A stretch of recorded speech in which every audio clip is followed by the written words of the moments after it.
was a blast. Is that a bear or what?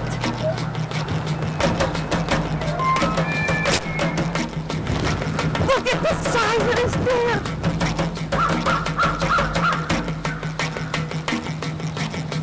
He's a bruiser.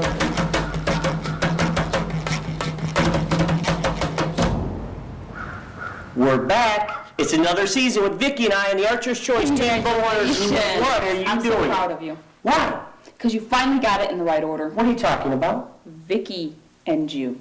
Oh, it's going to be a long season, but yes, we are back and better than ever. And we want to thank you and all of our sponsors for making Archer's Choice your choice. And we're pretty excited. We can't wait to show you the exciting year that we had with wild, true bow hunting action. You know, and we don't know where to start because we get so excited trying to share with you all the great people we met, the adventures we went on, and the animals we took. Whether it was turkeys or bears, or moose or elk, and then there's deer. Oh, what a year for deer.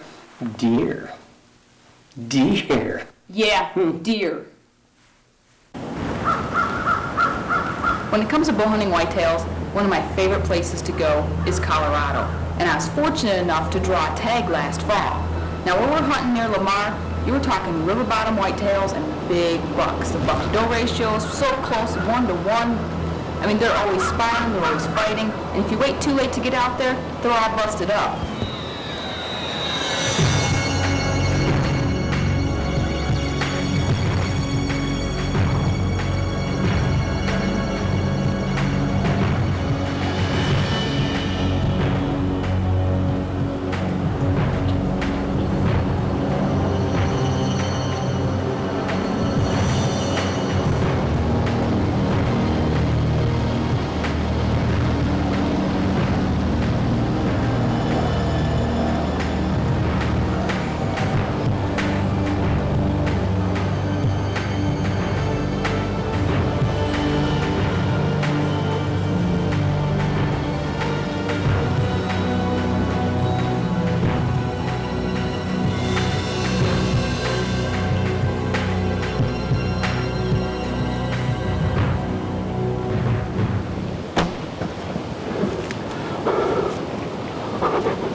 Oh my goodness. Wow. He is beautiful.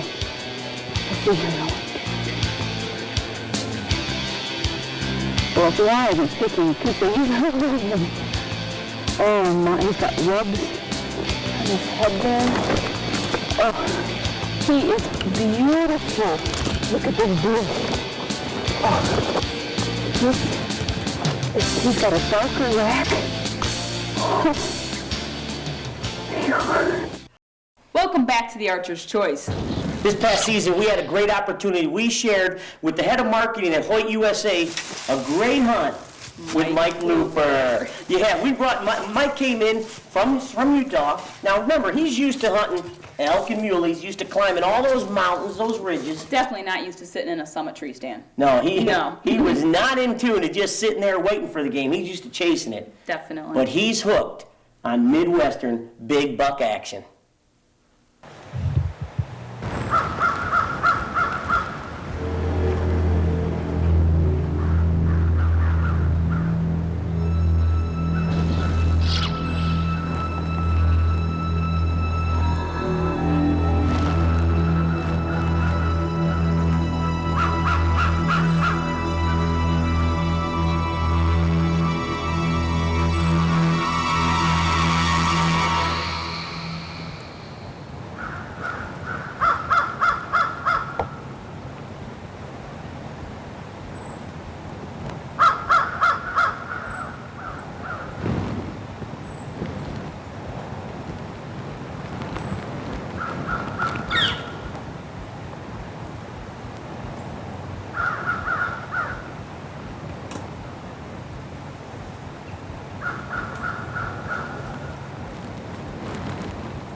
Can you believe that branch? One branch? One branch. You know, that's cost a whole bunch of people a lot of hunts. But you know what? It's better not to take that shot.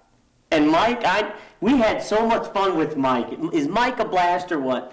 You never know what's going to happen with him. No, well, he's not used to sitting in the summit stands. He's not used to sitting in a tree. He's used to hiking and doing everything else, and he got cold a couple times. You know, a lot of those Western guys, that's what they're used to, going after the game. When you come out here for those whitetails, And most you're time, sitting. you got to wait. And Yep. it's hard. Yeah.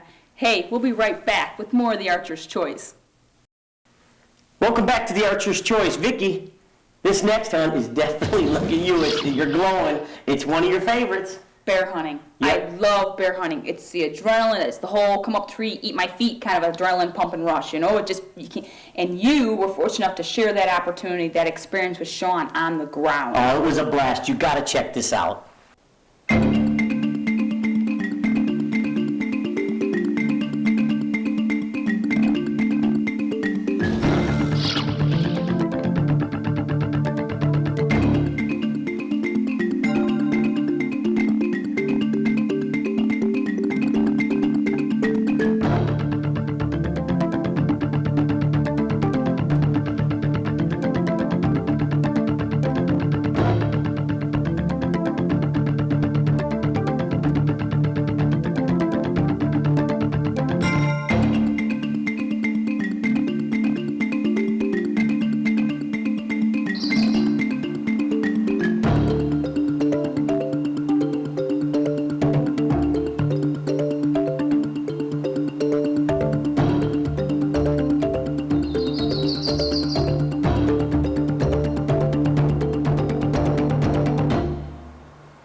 Friday afternoon, high level Alberta.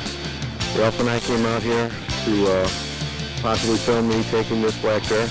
I had sat the stand last night and looked on the had come in and taken the bait bucket from in front of the stand and drug it out about 30 yards behind the bait barrel and sat there all night long until about 11:30 when I came out. We tried the plan of putting the bait in front of the bear this afternoon, in front of the barrel, and have the bear come in and present a shot, but it never did. It stayed back again. Ralph and I decided about 3:30 this afternoon to climb down out of the stand and see if we could stalk up on the bear and try to take it that way. We got within about 25 yards or so, and it stood up and started walking towards us and presented a broadside shot through a narrow window, and I was able to take the bear. Very lucky shot. Woo! Tell me about that hunt. My gosh, you would not get me on the ground 20 yards from a bear. Come on, Vic. Our adrenaline, both of us, I don't know who was more excited. We both were at, the highest high. It was like, here it is, close, 20 yards. That bear's coming down. And you know what? I I wasn't scared at all. No, because you know you can outrun Sean. I knew I could outrun him, so I had it made. Poor Shawnee. Hey, we'll be right back with more of the Archer's Choice. Welcome back to the Archer's Choice. You know, this next hunt, we headed down to Florida for some hog hunting. When we headed down there, we figured it was going to be a little warmer, didn't bring any cold weather gear with us. No. It was chilly. We froze, but we had a great hunt. Check this out.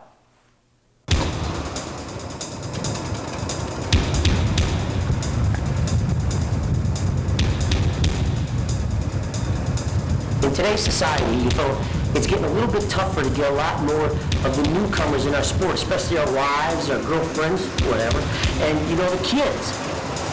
Hog hunting is a blast. They don't have to, a lot of times you don't have to sit up in a tree stand and wait for days, you know, for that one opportunity.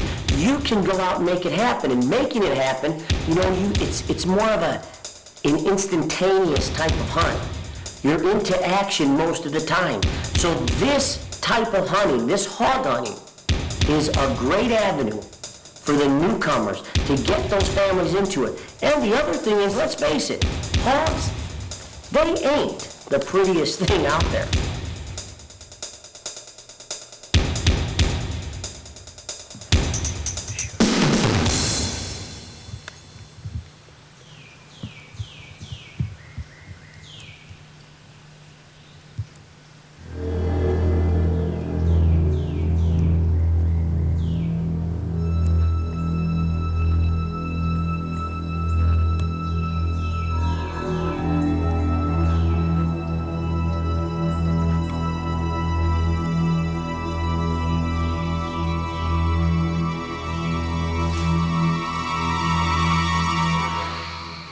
I was going to give you one tip on being more successful on your next hog hunt. Locate the food source. These babies love to eat.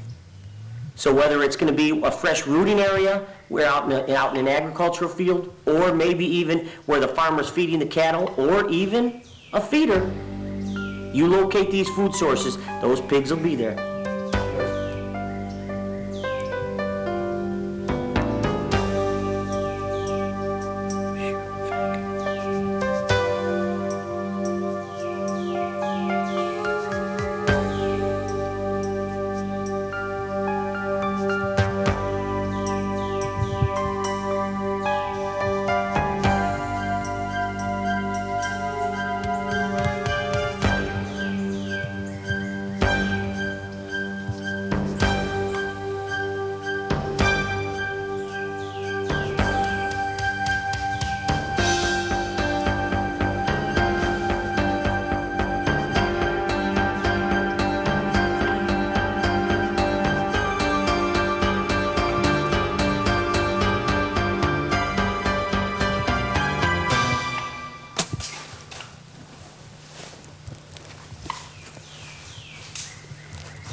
Really good sign.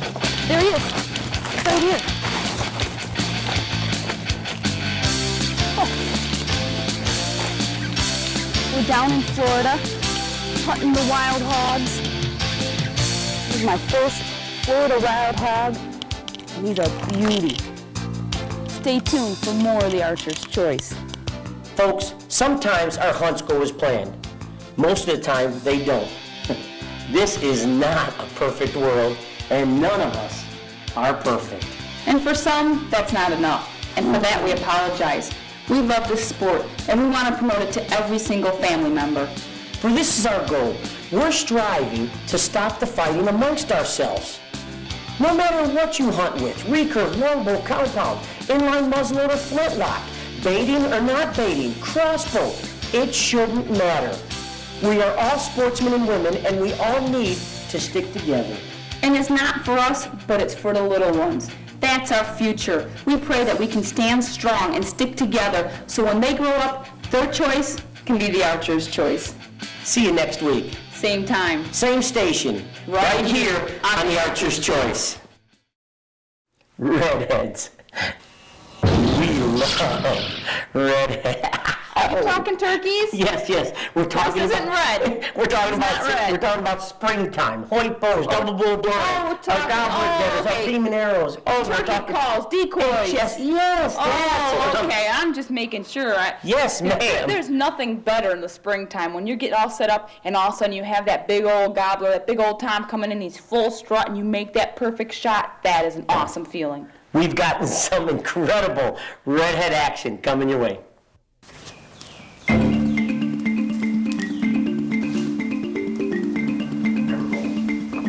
Every year we head out to South Dakota, and the birds weren't doing really what we wanted them to. We finally split one off, and we were kind of walking through a valley and cutting and calling, trying to sound like a big troop of turkeys moving through the woods, a few hens. And we had a bird answering us, but we couldn't call him in. And as we rounded the corner in this little creek bottom, we could see the bird strutting coming through the timber. So we backed off real quick, set up the blind, and just made a few real soft, quiet calls. And sure enough, here he comes. When you're putting the blind up, we always do it. I mean, we don't care where we set the blind. It just doesn't seem to matter. As long as it doesn't flap in the wind and the birds can't see moving around inside, they're going to come into it. One mistake a lot of guys make when they hunt from a blind is they roost the birds the night before, slip in there early that next morning, and if it's a real calm, quiet morning, you can get too close to the birds. If they hear you setting up that blind and you're making some commotion doing it, they may act like they don't hear you in the morning, they'll be gobbling their heads off, but 9 times out of 10, they're going to fly the other way because something was wrong there. So you can set up too close in the mornings on birds.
That was one of those hunts where after I made the shot, the bird, he stumbled a few steps, fell down in the creek. We just jumped out of the blind, went and picked him up out of the water, and it was one of those hunts where you get a different feeling about you because you weren't really expecting it to happen. The morning started out wrong, the birds were with hens and they left early, and when something like that finally comes together, it's just, it makes it all that much more rewarding when you got something different about the hunt to talk about when it's just not a classic hunt.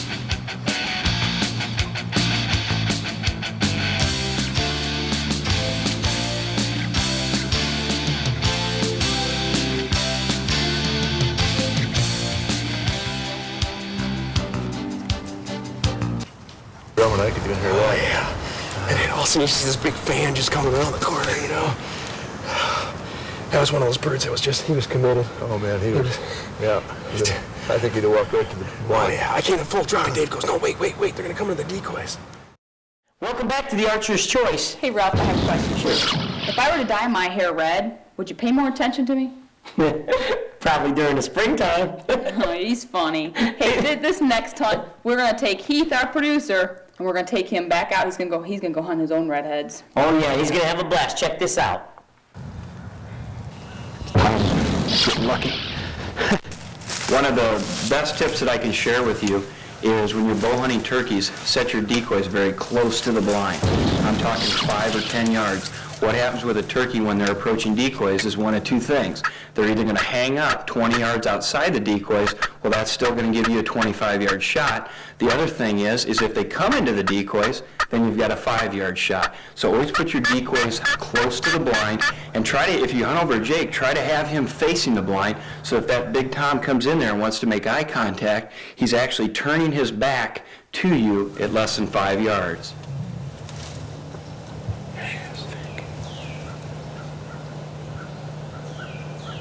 He's about 40 yards out.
Man, that is exciting.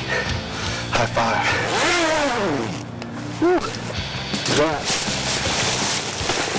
was a blast. This Tom had to be standing right about here. That is no more than about 5 or 6 yards. That's unbelievable. He took off this way. Looks like he came right through here.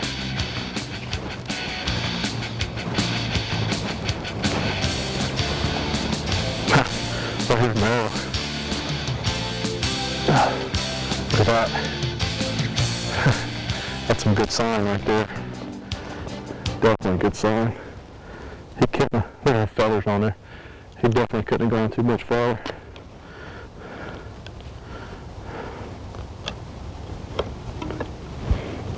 Got a decent blood trail.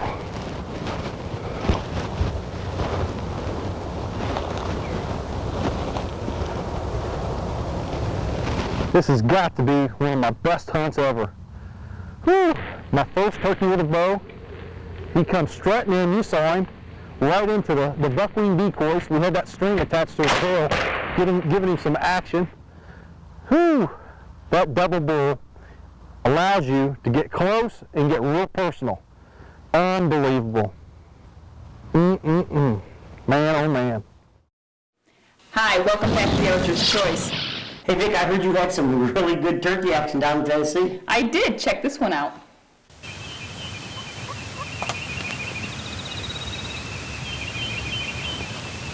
Turkey hunting can be pretty challenging. One of the main challenges is their eyesight. You have to be so careful not to make any movements. Whether you're in a blind or not, you need to really be careful with the movement. The other big challenge is the size of the vitals. They have very small vitals, and you really need to make sure you know your shot placement.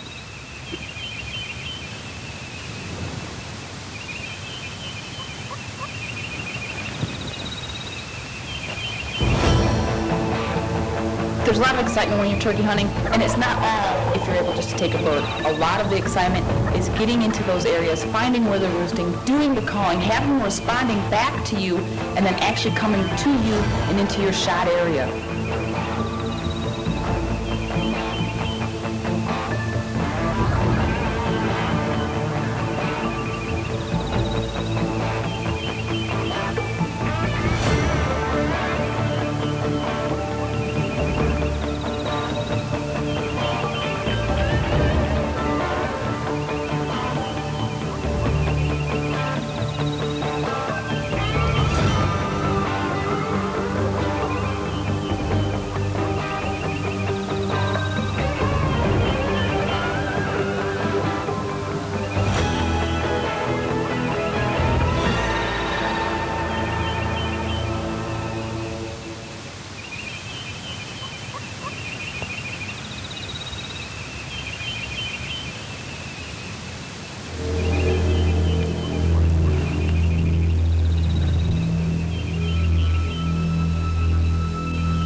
Well, this morning we got set up for some birds in another area. Didn't have any really come in or anything like that. We came to set up a blind this afternoon, late this morning, so we could hunt it this afternoon. And we heard some goblins just gobbling over the hill. So we got set up real quick, threw out a decoy, and Mike started doing some calling. We had one Jake come through. We heard him putting. He heard or saw Mike maybe, or saw us, or didn't like something. But these four birds came up. They milled around in here, and we thought they left. And they came back up again, and they finally saw our decoy, and gosh, the shot wasn't even 10 yards, and he went maybe 60. But this is my first Eastern with my bow, so I am very excited here. This is great. Welcome back to the Archer's Choice. Now, Ralph, I do have a question for you. Yeah. Do you have a problem with hitting turkeys? You know, Vic, yeah, you know what? I might not hit him the first time, but I got my redhead the second time. Check this one out.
Got to move in, and I got my composure. Thank goodness I had more blue arrows in my bandolay.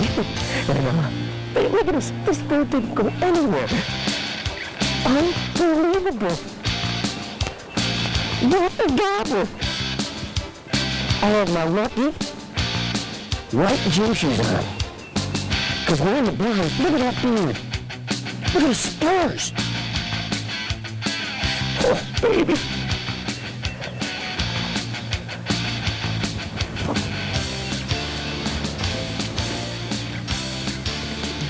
Look at that. Folks, I'm here to tell you, I don't show you much of the wounds, but you have to see what that Spitfire did. Literally severed the wing right through. There's the arrow. Now, Ralph, Yeah. I know you're going to harass me, because your turkey was bigger than mine, but I got much bigger. I mean, come on. But I got mine That was a on the rip. first shot.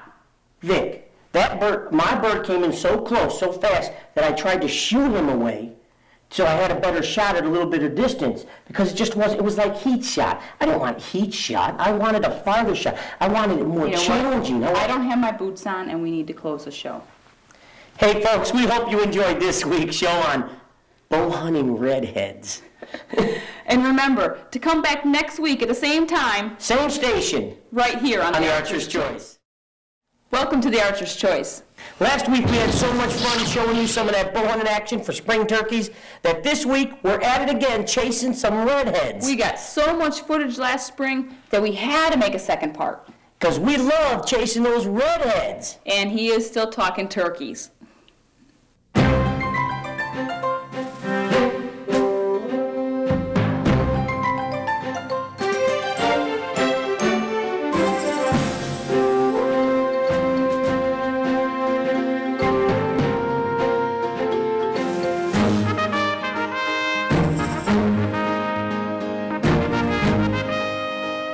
Stop by your local sporting goods store and you know what has happened to turkey hunting. It's exploded.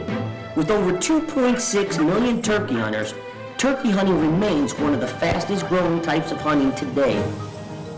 From a bird that was almost extinct to now with a population close to 6 million birds, and seasons are held in 49 states and parts of Canada. This is a story of great magnitude. Due to the National Wild Turkey Federation and all the concerned sportsmen and women across the United States, the wild turkey is here to stay in a strong way. It is due to the licensing fees and contributions from the sportsmen and women that allow this types of things to happen. No anti-organizations are putting back anything. It is up to us to protect the animal's habitat, well-being, and keep the game wards out in the fields to keep the poachers under control. If it wasn't for the hunters of yesterday and today, there would be no turkeys left, period. Every year we go to Nebraska. It's some really fun hunting. It's a lot of creek bottom hunting. We did some canyon hunting on this particular year, real steep sides on the walls, and it was really windy that day. So we set up down on the bottom of the canyon and did some calling, kind of working our way through, and got some birds to answer. And sure enough, they showed up on the very top of the hill. And you know, everybody talks about it. It's tough to call a bird downhill.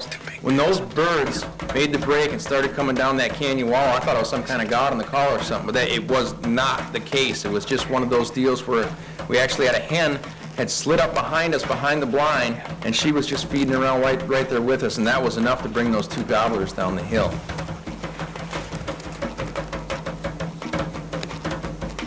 These birds came by close, and we actually had to switch a bunch of different window openings on the blind to get a shot at these birds.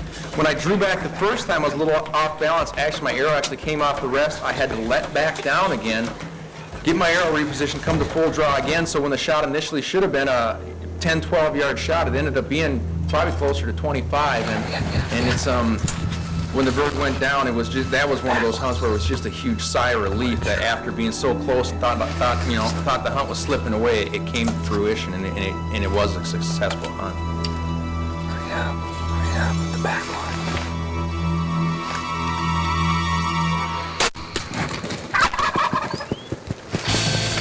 That was an awesome hunt. Those two birds, we were set up about 100 yards down there. There's an old dam here, but it's been real dry. Everything's all dried out. We said, well, let's get out and look around. We sat there for about an hour, took a little nap, came down here, got to where it goes around the corner, and we hit that box call, and it roared back at it. So Aaron stayed up here and watched. I went back, got all the gear, brought it back up here. And we called, and they were gobbling, and it's nice and calm down in this low spot today, so they were out of the wind. We figured it'd be a good spot. Dang if they didn't show up top of that knoll there, strutting their butts off.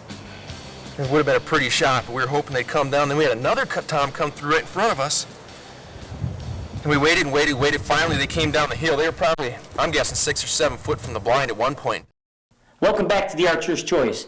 We found the experts when it comes to bow hunting turkeys from blind. We did. From double bull archery, we have Brooks and Keith.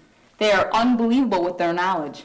These guys know what it takes and how to do it. Let's check out Keith's hunt.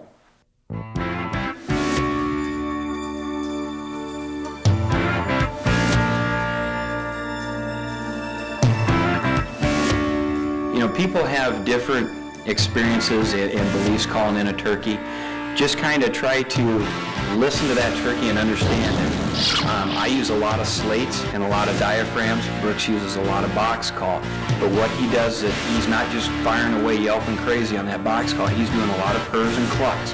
When you get that bird interested in you, just keep talking to him. But I like to say that I'm whispering to the turkeys. If a bird comes in and starts to hang up and he's strutting out there, just some real soft, just some real light stuff with a diaphragm, a slate, or even a box call. And Brooks does it great with a box call. He just drags it real slow and then just cluck. And if you keep talking to that bird, he's going to keep coming. If you get real aggressive with a bird, he's going to hang up because, well, that hen ought to be able to see him. But if you just keep whispering, he's going to keep coming.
Why people do that. I can't believe you're actually going to get drawn on something that you just poked and it's going to get up and run away and you're going to kill it. He's got about a 10-inch beard. That's 8 inches, right? So.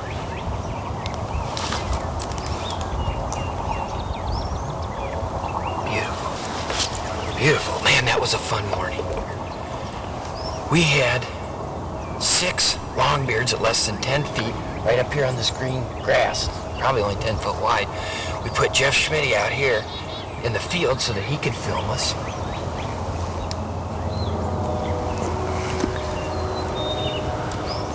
And they just come in. Bert's goes, plan on getting your bow? Get it ready. Now that was a pretty exciting action with those redheads. Huh? Yeah, baby. Yeah, we'll be right back with more of the Archer's Choice. Welcome back to the Archer's Choice. This next turkey hunt is Team Bowhunters Chad Crahill. You know, it was a great hunt because I don't know who was more excited, him or me. You know, we were hunting in Nebraska with James Bryan, and were we pumped or what?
gobbling.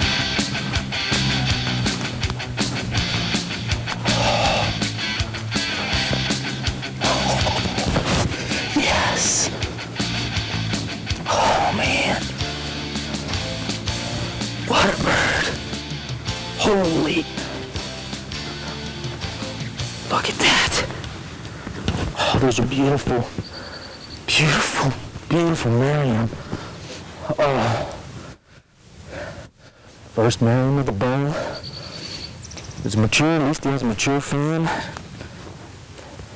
Not much in the beard category, but I don't care. It's a bird. Oh.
He went through some thick stuff.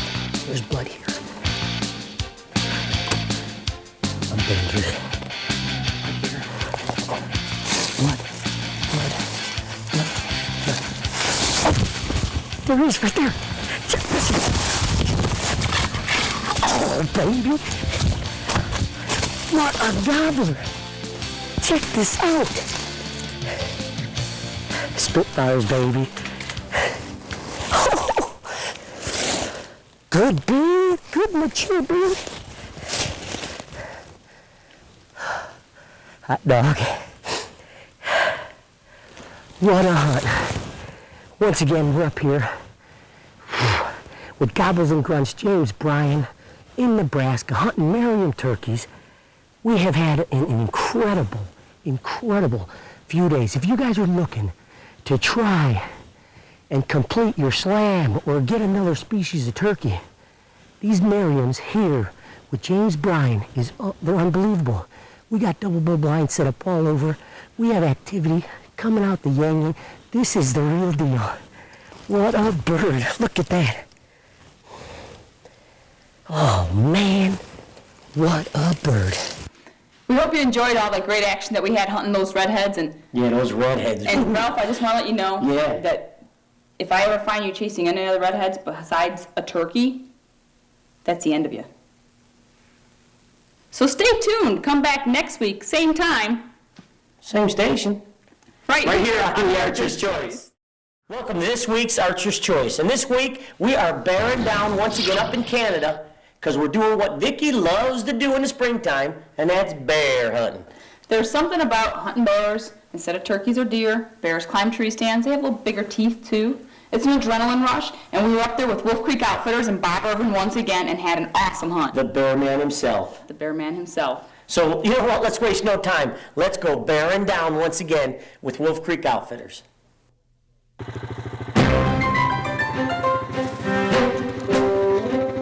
We are very fortunate to be able to travel to all the places we do and meet the people. Many friendships are formed and memories are made, but that's what this sport is all about. Yes, we all want to bring something home from a hunt. But don't forget the real importance to this whole picture, and that is the entire adventure. If you're looking for adventure, you have to go bear hunting with the bear man himself, Bob Irvin of Wolf Creek Outfitters up in Alberta, Canada. Bob is quite a character. He really knows his stuff, but sure does make it fun to be there. His area lies close to the Northwest Territories border and the BC border of Alberta. His camp is nestled right along the Chimchaga River and right in the middle of some of the best bear country we've ever seen. Well, Ralph, it's a pretty big country out here. And what we've got going is a few baits. We're barely scratching the surface of all the wilderness we got to work. As you can see from this view here, this wilderness goes on for a long, long ways. We've got a logging road back in here. On this logging road now, we've got scent drug up and down the trail, and we've got our bait set along there. Now here's a good spot for us. The road's pinched into where the riverbanks are. Cianciarulo River here below us. In the evening, the air is going to be up here, hot air is cooling down. A good thermal current is going to blow down to the river and drift up and down the riverbanks. Now in the evenings, beaver are quite active in the river here, cruising up and down. The bears know that in the springtime. It's a food source. These bears will be working the riverbanks looking for beavers. So what we're going to do here now is take a beaver carcass that we've got right here. We're going to nail it up in the tree. These thermal currents are going to blow that scent right down into the river breaks here. A bear's going to smell the blood in the beaver, work his way up this bank. He's going to find this beaver, eat it, but he's also going to find their scent trail. We'll get a bait right back in here, and hopefully we can appeal to that bear to go to that bait. So by putting this beaver up here and having the scent blowing, we're working all of this country in addition to the country up here where the baits are.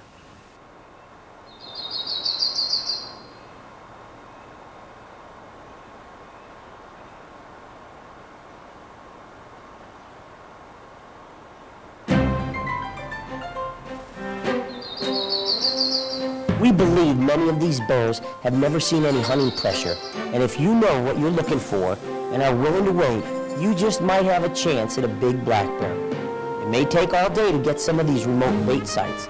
From miles of 4x4 traveling to crossing creeks with the ATVs, you never know what might be next, but that is part of the hunt.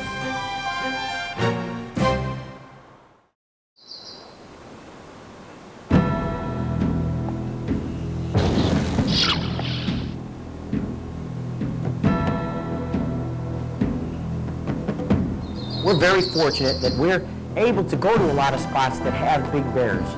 First of all, locating big bears sometimes means that you have to go to an area that the hunting pressure is not heavy. For example, just like a white-tailed deer. If you can go to an area that the pressure is controlled or there really isn't that much pressure at all, you know that those big bruins aren't bait shy, aren't hunter shy, and that when you start putting a bait out, they are susceptible of coming in before dark. That's one of the things you want to remember on locating a big bear.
welcome back to the Archer's Choice, and guess what?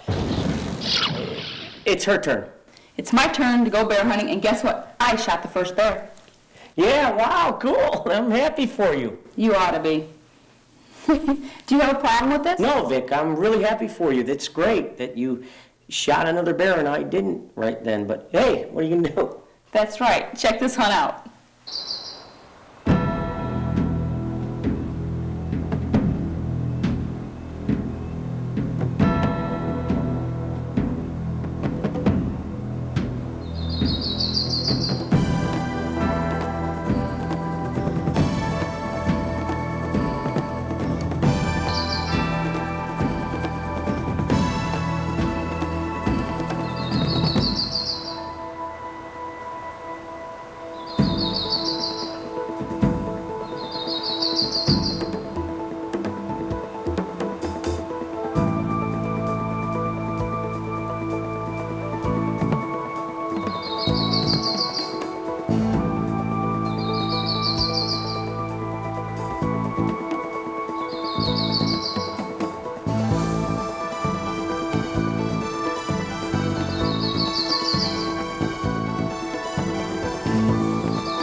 Once again, we are up here in High Level, Alberta with Wolf Creek Outfitters and Bob Irvin, the bear man himself.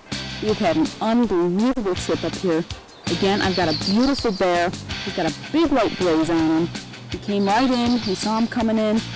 Heard him first, saw him coming in.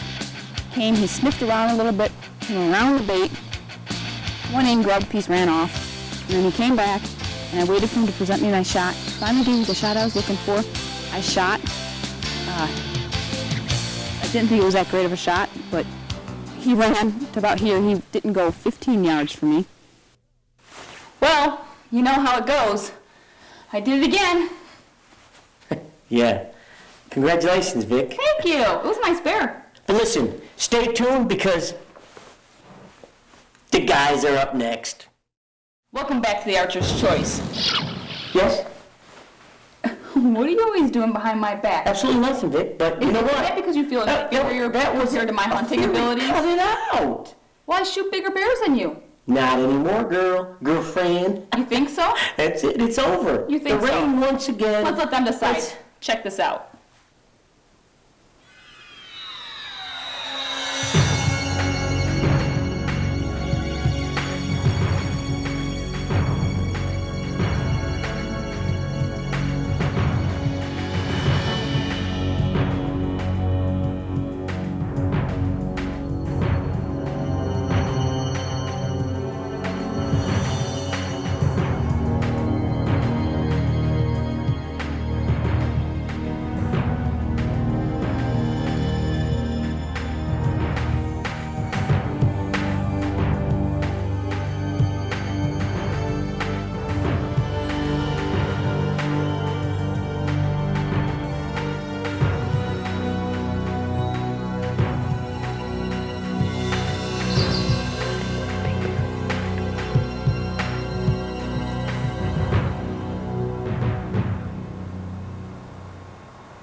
What a bear.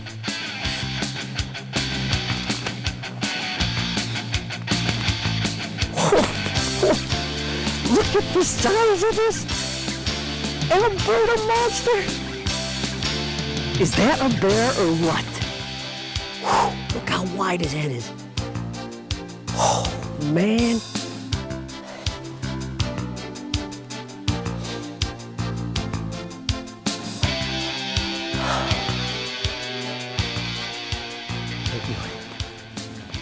What a nice bear. The proof is in the pudding. You know, the way I look at it is that every once in a while I have to let you win. What do you mean, have to let me I in? have to, because I wouldn't want you to quit this whole thing on me. Quit? So that's, I felt that you needed, I talked to Bob, I asked him to make sure you shot a bigger bear than me this year. Your butt. You know that? Hey, remember, this was only part 1. We have part 2 next week, so we'll see what happens then. And we'll see who wins. Until next week, we hope you enjoy This Week on the Archer's Choice. Stay tuned. Same time. Same station. Right here on the Archer's Choice. Hi, welcome to the Archer's Choice. And if you remember last week, well, we kicked her butt. It was all over the place. I got emails, faxes. Okay. It was great. It was Okay, so he won 1 week. We also showed you a bunch of tips last week, and we're going to show you some more this week also. So get ready, because we are bearing down once again.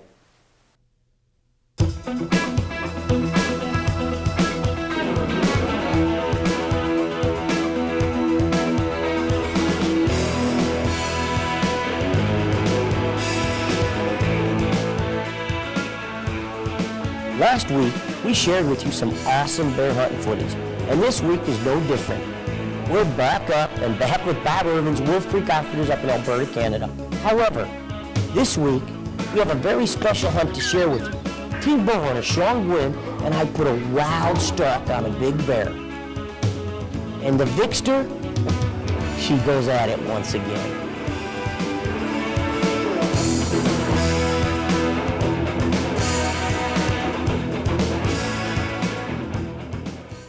One of the most important things that we cannot emphasize enough is shot placement. Shot placement is the most critical thing. You know, a lot of times we could blame our equipment, but the bottom line here is if we don't put the arrow where it's supposed to be, it ain't the equipment's fault, it's ours. McKinsey targets, not only do they make probably some of the best 3D targets out there, but they have finally, look at this, they make a target for all of us to learn. Not only a bear vitals, but they make the deer vitals too. Check this out. You talk about a learning tool. Here they have all the bone structure, and we can visually see something. Here is your bone. Look at your leg bone. Your knuckle comes here. Then the leg bone continues up here, giving us this hollow gap. When we always think, aim, here's one we always talk about, coming up right on the crease. Look at this crease. If we looked on this, which is a very hard thing to see on a bear, especially a black bear, because everything's black, that crease is going up here. Look at this sweet spot right here. But then, as we come up with the shoulder blade, we have all of this bone structure. Folks, you hit them up here, it's a done deal. No matter how much kinetic energy, you're talking about a lot of bone structure. It is tough to come here and penetrate. So, let's take the bear. Split them in half. Are you following me? Split that bear right in half. Boom and boom. If we look at right here, and we are always on the inside, right on there, we are in the breadbasket every single time. Every time. Hey, welcome back to the Archer's Choice. You know, I got a real big beef with you. You do? And that is, yeah, because most of the time, like when the ladies, and the guys bring the ladies, it seems like all you ladies get preference. They like the guys, they put you in better spots Ralph, than us Ralph, guys. And Ralph, it just they isn't don't. fair.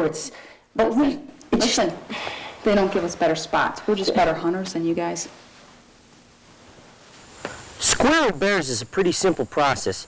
First of all, once you've skinned your bear, try to put it down on a piece of big plywood or a sheet of wood, anything to keep the hide from getting real dirty.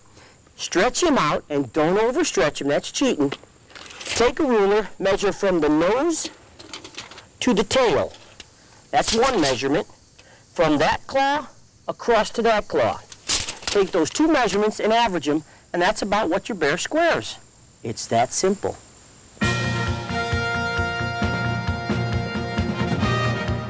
For the past few years, we've been testing out a product that I have to tell you, we have been darn impressed with, and that's Nature's Own bear scent lures.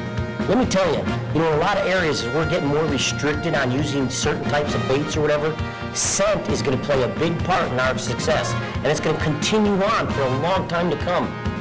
You've got to look into this bear scent lures because they do work, and we've had a lot of proof to prove it.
Welcome back to the Archer's Choice. This next hunt was just, wow. It's good friend of ours, Shawnee Gwynn. To share with him the memories and everything, the excitement, it was just eye to eye, on the ground, and folks, this is what hunting is all about.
Friday afternoon, High Level, Alberta.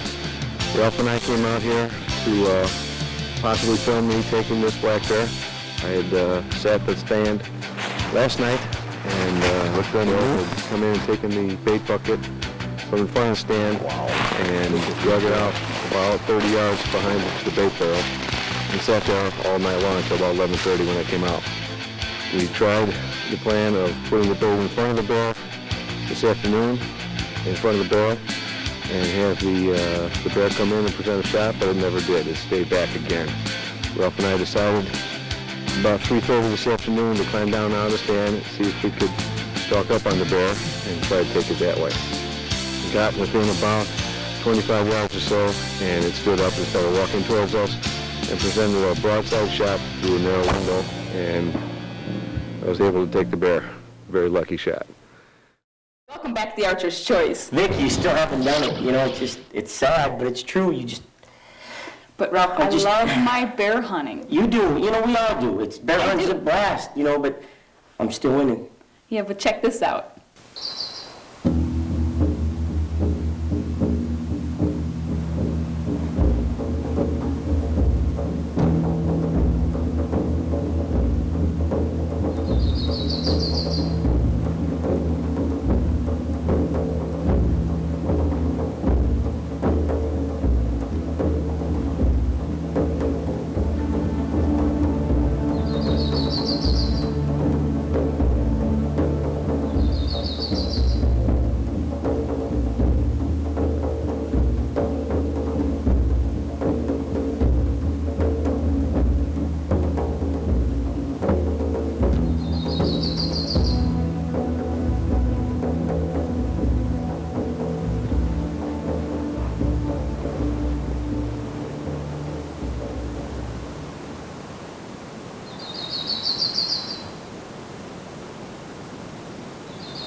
Shockwave. Beautiful. Not a problem on there. Then he ran. He's right there. Okay. He went that way because that's where the blood trail went, but I'm going to go this way because it's easier.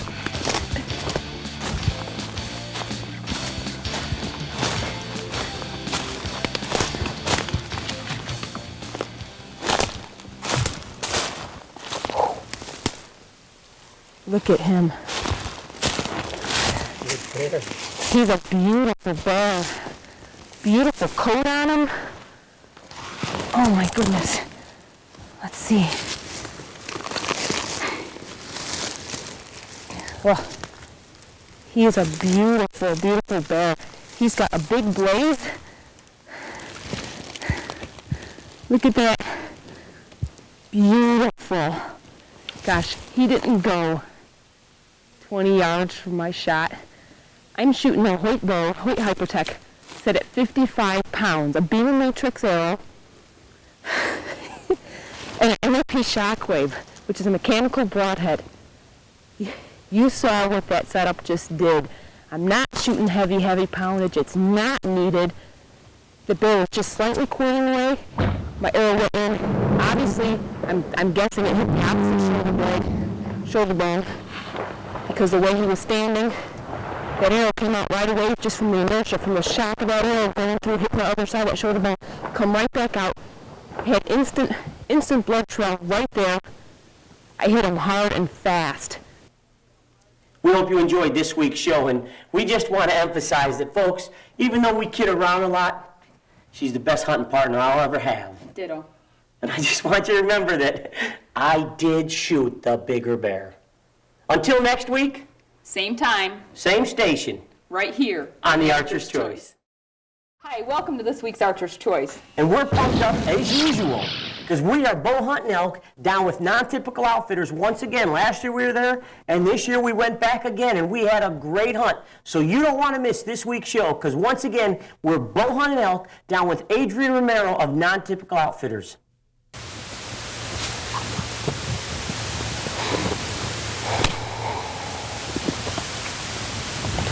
What we've done right here is, folks, when we're in a situation like this with the drought this morning, the first morning out, we've been in a torrential downpour, we got the weather moving in on us. It's a good thing, though. Don't get depressed, because like we've always said, I'd rather have 5 quality days of hunting than coming in here and having 7 or 9 or 10 days of not so good hunting. So don't get depressed if a couple other days are shut down, because what you do is use those couple of bad days of weather, of moving in here, using the vehicle, covering a lot of ground, and getting sign like this. We cut a good print coming in here. This bull is heading right to that tank. We just cut that great rub, that fresh rub. We know where that tank is. He's coming on the downwind side. He's going right to that tank. We're scouting. This is telling us everything that's happening. This is what you're looking for. Good tip to remember.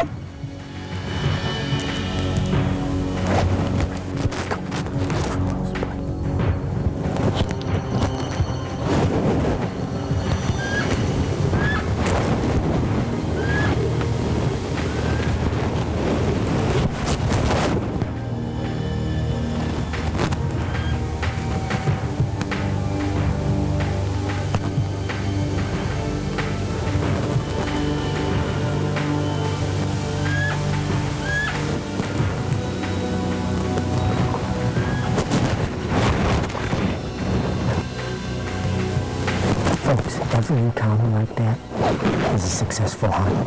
That's what it's all about. That's cool. Welcome back to the Archer's Choice. This next hunt, we once again let our editing man, Big producer. guru himself, Yep. Heath Painter, out of the little room and out to the big woods. And you know what you've got to see really here is watch his expression, watch the thrill and the excitement, because folks, this is what it's all about. And you know what? You can't paint a bigger smile on Sheet's face. This is what we keep on trying to tell you, is it's all about. Check it out.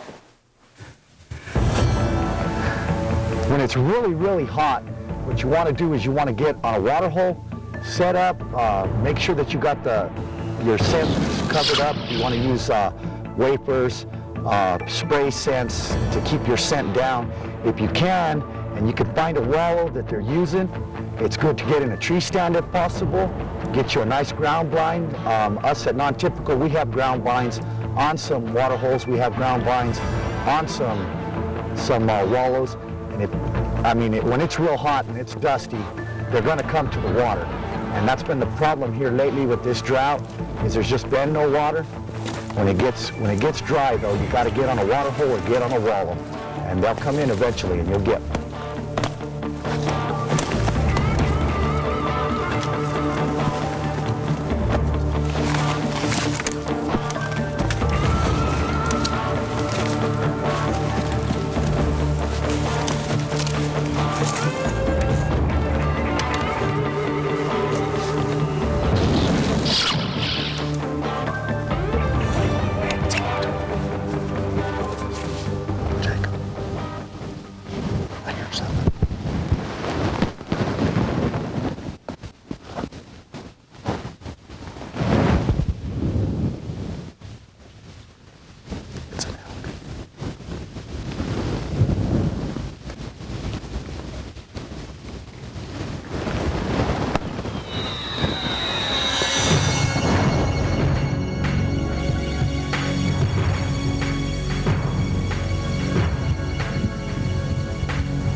God.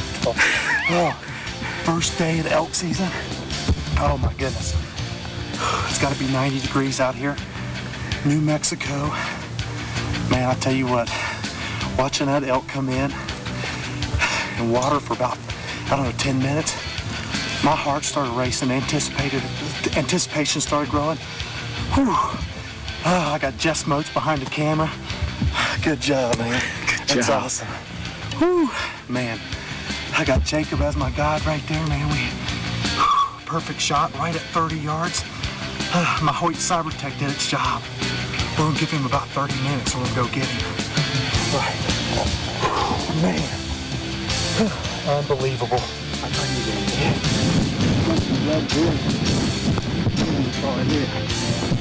That Spitfire does its job, doesn't it? Oh, man. He does. He can't go too much farther. Oh, no, now it's just running. There he is right there. Oh, man. All right, thank you, bud. Woo, look at that. That is my first elk with a bow. Ah, this is rocking, man. Whew.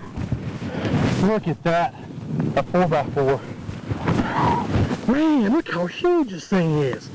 Unbelievable. Folks, we're hunting in New Mexico with Adrian Romero of Non-Typical Outfitters.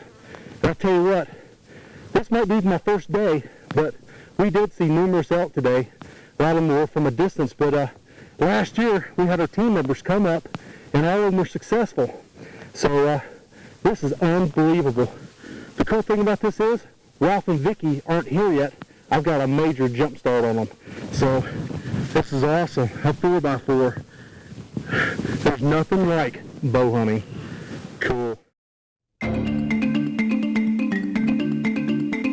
Best tactics for bow hunting elk, like this year in the drought, the best tactic is to locate them first by getting up into the canyons, trying to get them to talk back to you. Sometimes you can get a bull to get upset with you because you're bugling and you're cow calling, and they come on out and they'll come to you.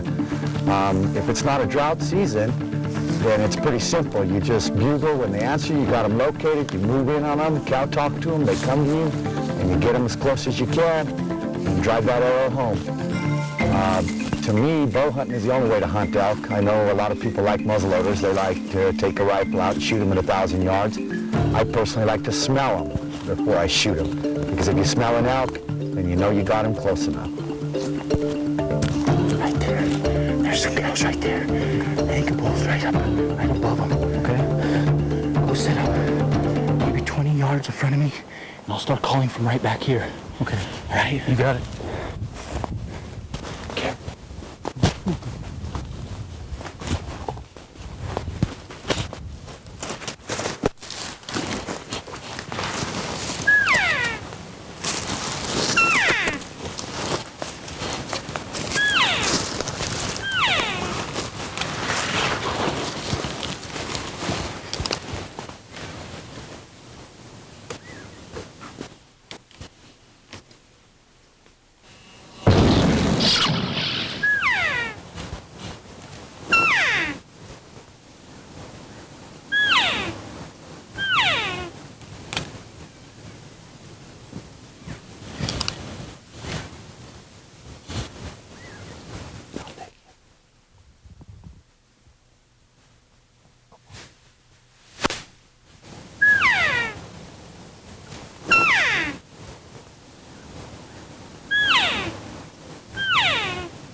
hooked here. I thought I'd better take him, man. Just right that tree right there. Oh, right here. You stop. You tell me you stopped it. He was all bent out of shape, man. He comes back and forth. Now I'm like, what am I doing? I'm looking at a gift horse in the mouth, man. I better finish. And there he is.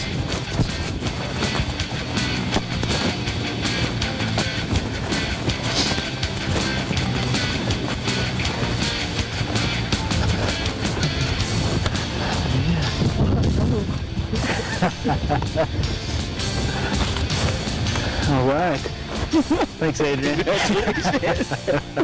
Oh, man. That's a beautiful bull. Yeah, I appreciate it. It was a good shot on him. Oh, man, it dropped him. That was amazing.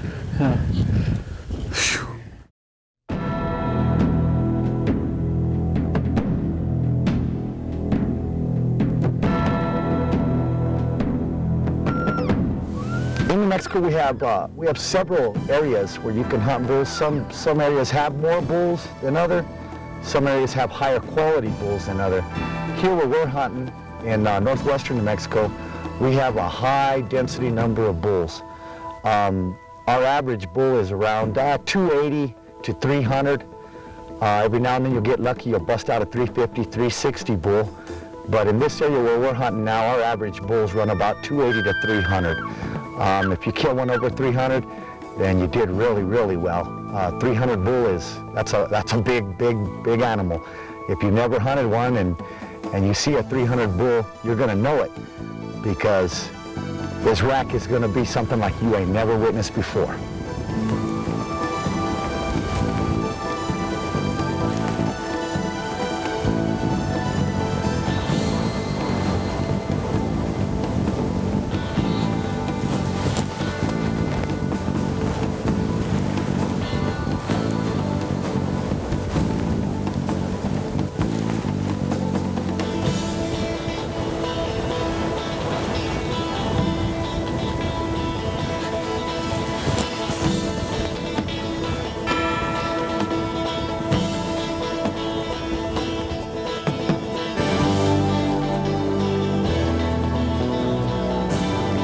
In everyday life, we are faced with making many choices. For these are what make us who we are. It shouldn't matter to you if your choice is recurve, longbow, or compound. Whether you still hunt, stand hunt, spot, and stalk. Could be you only hunt whitetail in your home state. Or maybe you travel across country with your weapon of choice and meet the challenges of what the good Lord has put on this great earth for us. Whether you hunt over a food plot, cornfield, bean field, public land, or private, it doesn't matter. We need you to pass this on. Share this great American heritage with your family and friends. For here's a fact. We all are our own worst enemies. Yes, that's right, we are. Think about it. We have bow hunters who fight amongst each other on which equipment is right or wrong in each group's opinion. This is crazy. For the bottom line is we all love the outdoors. Just imagine if we took all the effort we use in this negative fighting and put it in the positive promotion of our sport to the youth of today. Oh boy, what a concept.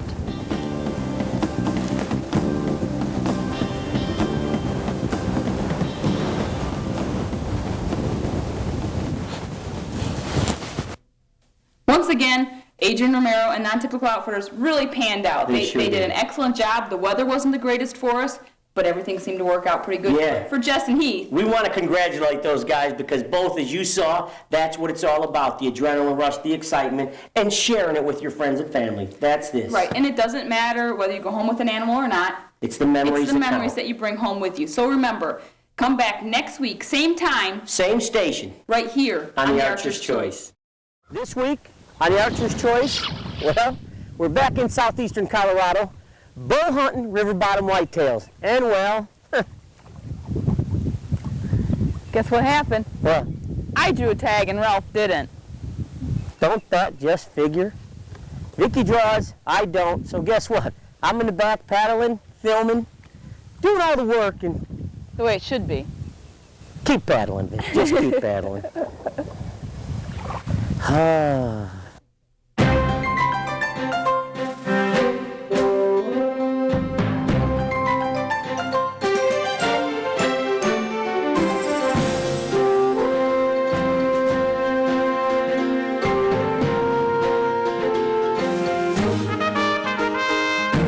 Here out west, a rancher might have 40,000 plus acres of land, well as we do, and but you only have we have 5 miles of river bottom that's huntable for whitetail. They all funnel down into this one area. Not all 40,000 plus acres would be huntable for whitetail. The rest of it might be huntable for mule deer or antelope. Out here in the west, we went through another drought. Another food source would be milo.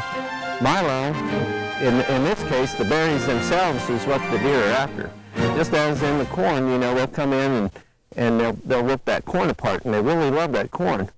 In this case here, we see no berries. Now, either the birds have taken it and or the deer have come in and taken these berries out. These berries are high in protein, not as high as corn. Corn is the favorite fruit of the deer. They love that corn. Now, the milo is a secondary choice. Alfalfa, hay, is another good choice, high in protein, and they tend to stick in the alfalfa fields a lot longer too. In the early season, we hunt from food plot to their bedding. We never bump them later than that. You know, it's a real quick hunt. They come in, they're gone. If we don't get them, we wake up the next day, we go ahead and do it again. Sometimes the only thing we'll do is we'll move tree stands from place to place, provided that you're seeing them in a different place. Probably one of the most important things, and that is scouting and glassing. You know, when you get to these river bottoms, a lot of times you can get to a high vantage point. And instead of going down there and busting up everything, leaving your scent, and screwing up the area, get to a high vantage point. Maybe spend a day or two sitting there glassing, patterning these deer from their bedding to their feeding, and so, you know, back and forth. This way, instead of going down there, contaminating the area, sit up to a high vantage point, learn their patterns, their movements, and that's going to make you more successful getting down in those river bottoms, putting your stand in the right place, and being there at the right time. In eastern Colorado, we're hunting river bottoms. We have cottonwoods and the tamarack. So you have to use your imagination setting tree stands in these cottonwoods. These old gnarly cottonwoods are pretty twisted up. So we'll find some groves of cottonwoods, good trails, good crossing trails that are both going down the river bottom and coming across to both food sources. Usually that's a good place, and we've killed some pretty good bucks on that.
Out here in the plains of southeastern Colorado, alfalfa, or hay, is another source of food for the deer. It's high in protein, runs 21% or so.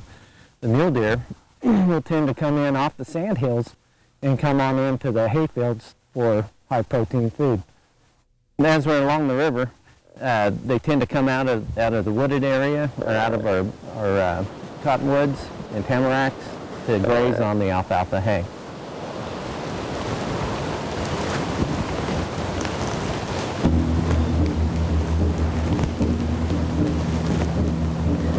One of the things of southeastern Colorado and the river bottoms is the buck-to-doe ratio is really close, almost 1-to-1. So that means late season hunting, you're going to have a lot of busted racks. This past fall, we were able to go back in early October before anything got busted up, and I was able to take a beautiful buck.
When I saw these little bucks that were with that larger buck out in the field start coming back around behind us, I thought, man, I hope that big buck is with him. And he was, and he came out, and he came around, and he came right underneath us.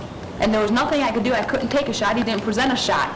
And then, all of a sudden, the two other little bucks started sparring, and that bigger buck, he went and ran around the tamaracks. I knew he was at about 25 yards, and I drew my bow back, and I shot, and I guess I wasn't paying well enough attention to those couple of branches sticking up, and I missed. Well, he went running off, and let me tell you, I got so excited when I saw him coming in, and then I shot and I missed, and I thought, how could I have done that? That is just, I mean, my adrenaline was pumping so high, and all of a sudden it just like exploded. It was gone. It just deleted. It had nothing to do with me anymore. It left. There was nothing more I could do. And as I sat there, and I thought, I can't believe that just happened to me. And I sat there and I looked at that bigger bucket. He ran 40 yards and stopped, and I'm watching him, and wouldn't you know it, he came back in.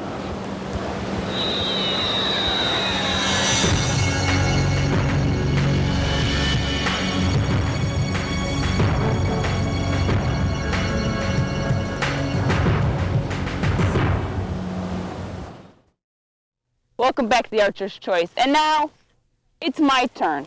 The whole reason why we went to Colorado was for my deer tag that Ralph didn't get this year. Check this out. Are you okay back there? I ain't doing nothing. Are you having fun? I quit. Oh. When it comes to bow hunting whitetails, one of my favorite places to go is Colorado. And I was fortunate enough to draw a tag last fall. Now, where we're hunting near Lamar, you were talking river bottom whitetails and big bucks. The buck-to-doe ratio is so close, 1 to 1. I mean, they're always sparring, they're always fighting, and if you wait too late to get out there, they're all busted up.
Oh my goodness. Wow. He is beautiful. Let's see him going. Well, if you wanted to be picky, you could say, you know, him. Oh my, he's got rubs on his head there. Oh, he is beautiful. Look at this deer. Oh, he's got a darker rack. Oh. What a deer, Vic. Thank you. I mean, I'm proud of you. To keep your composure after having a second shot. Woo! And honestly, Ralph, I really do hope that this year you do draw a tag. Well, thank you, Vicki. I mean it. I really. Thanks a lot, because you know, we didn't send in your application. Right. Hey, remember, come back next week, same time. Same station. Right here on the Archer's Choice. Hi, welcome to this week's Archer's Choice. And on this week's show, I'll tell you what, we're taking you to a little bit of a sleeper, the Buckeye State, Ohio, that is. You know, Vic, a lot of times people talk about Kansas, Illinois, Iowa, and they don't talk a lot about Ohio, but man, they've got a lot of deer, and they got some big deer. And all we got to do is hit them. Check this out.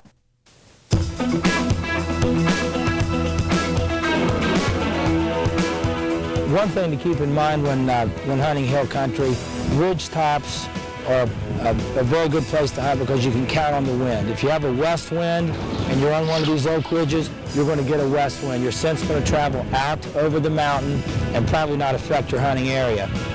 The particularly hard place to hunt would be inside a bowl, several benches down on the inside of a ridge where two ridges come together and create a bowl. In that situation, the wind will swirl and move all around, but that's a prime time to use scent lock. If you're real methodical about your scent lock, you barely double your scent lock, double your hoods, change your hoods when they get moist, you can get away with hunting those bowls.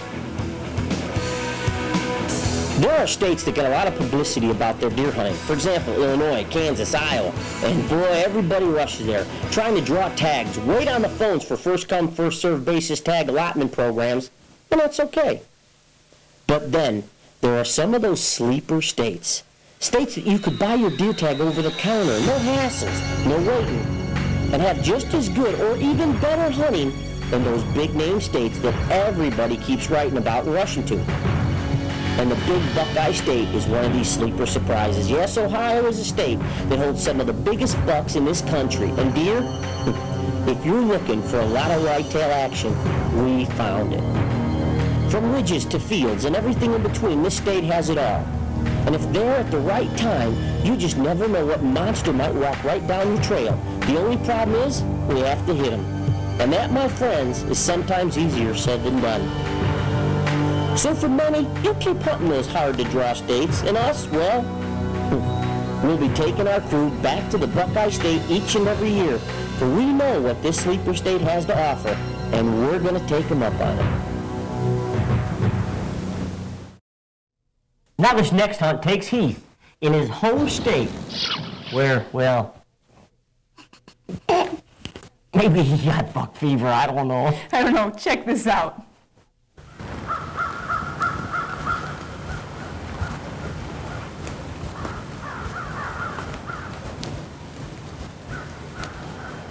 There's a buck.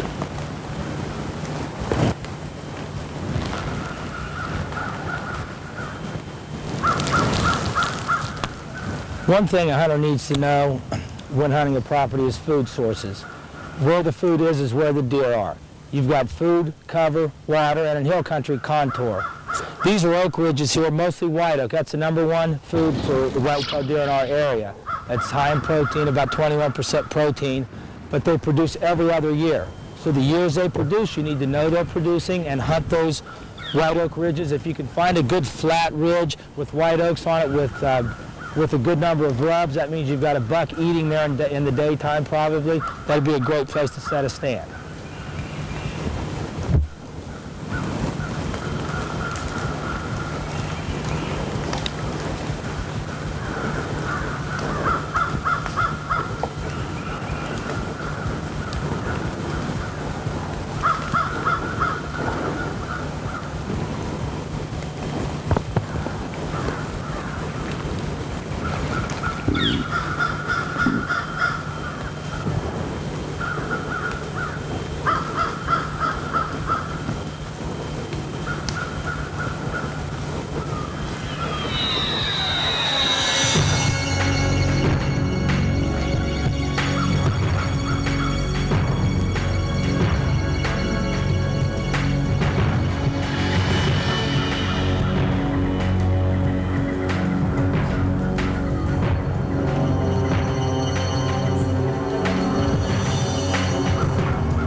This is the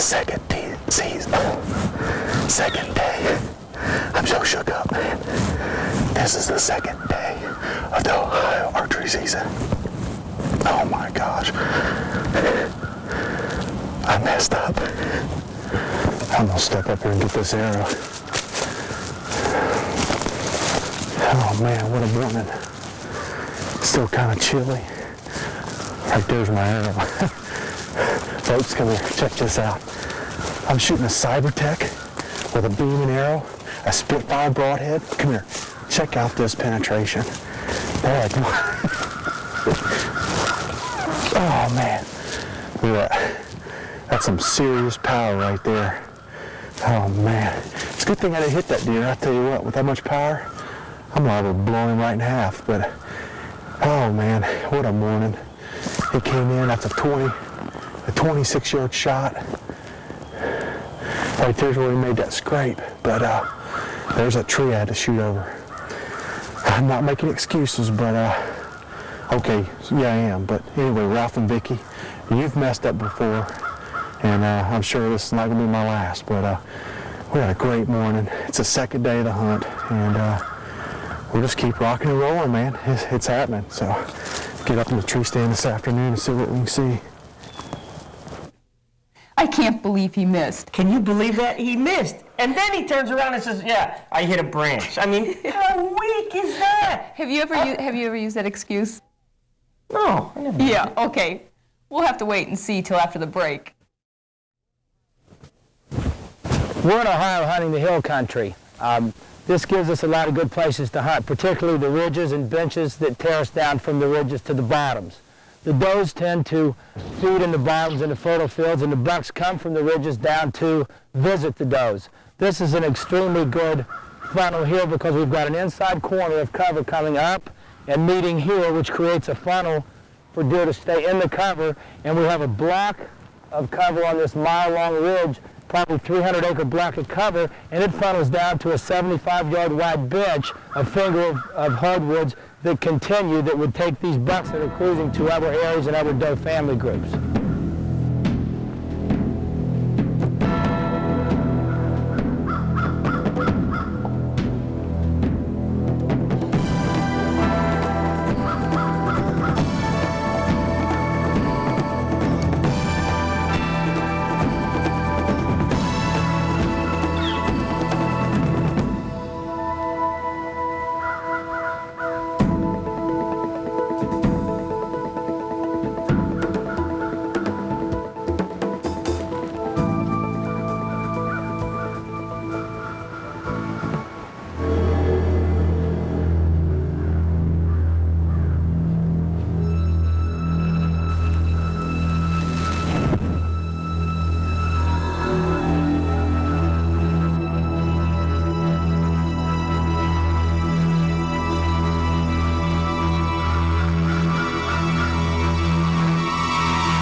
You know, it's part of the game. You hunt hard off season, you do all the practicing. You think you got everything down pat, you got the best equipment that your money can afford, and it comes down to that moment of truth, and well, it's you and the animal. Sometimes you win, most time they win. That's still why our choice, it is the archer's choice. Oh, well. Take me home.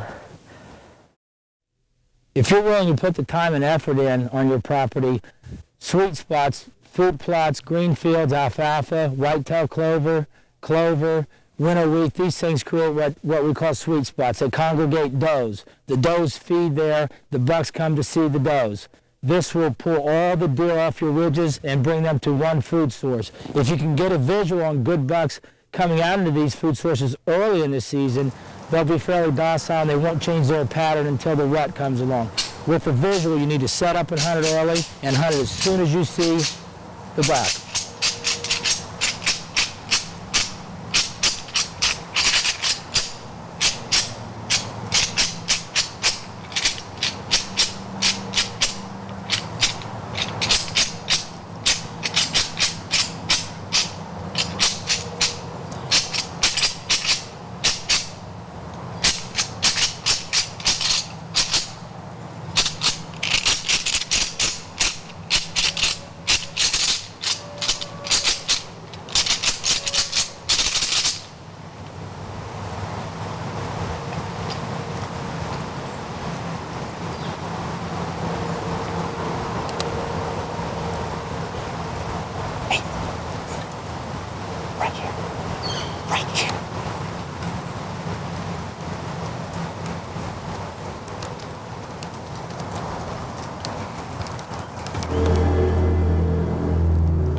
Man. What a deer! Oh, great mature buck. The mass. Oh. Man, he's bladed out everywhere. Oh. Man. Oh. Chad, congratulations. That was an awesome It buck. really was, you know, and once again, the adrenaline rush and everything, but triple it when all of a sudden you're sitting there in a stand, you're looking around, they appear from nowhere. I mean, it just... And a nice buck on top of it. Oh, yeah. But they put it together and they succeeded. They So did. They did it. The Buckeye boys pulled it through one more time. Hey, listen, we hope you enjoyed this week's show, and don't forget, you want to be here next week because we got some awesome bow hunting adventures for you. So remember, same time. Same station. Right here on on the the Archer's Archer's Choice. This week we're going to Kansas where those big bucks roam. Big bucks. And let me tell you something. Kansas is everything you've ever heard about, read about, saw, and dreamed about. And talking about dreams, Did you reach your dream this my past fall? dream came true. Check all this out. Ted, you know, you're not really running this as an outfitting. You pretty much, I mean, you've been here your whole life. You know, I mean, gosh dang, you know what these deer are doing. You know each draw, you know each bedding area. And how you really running this? Well, this is a ranching operation, and I've been born and raised ranching and in this farming community, and I've hunted all my life. I love hunting, and to be quite truthful about it, agriculture is getting to be a way of life instead of a way of living. And this is an opportune moment for supplement income, and I want to try to develop a program or a business that maybe my son can come back to the ranch and still have this way of life, but maybe some supplement income.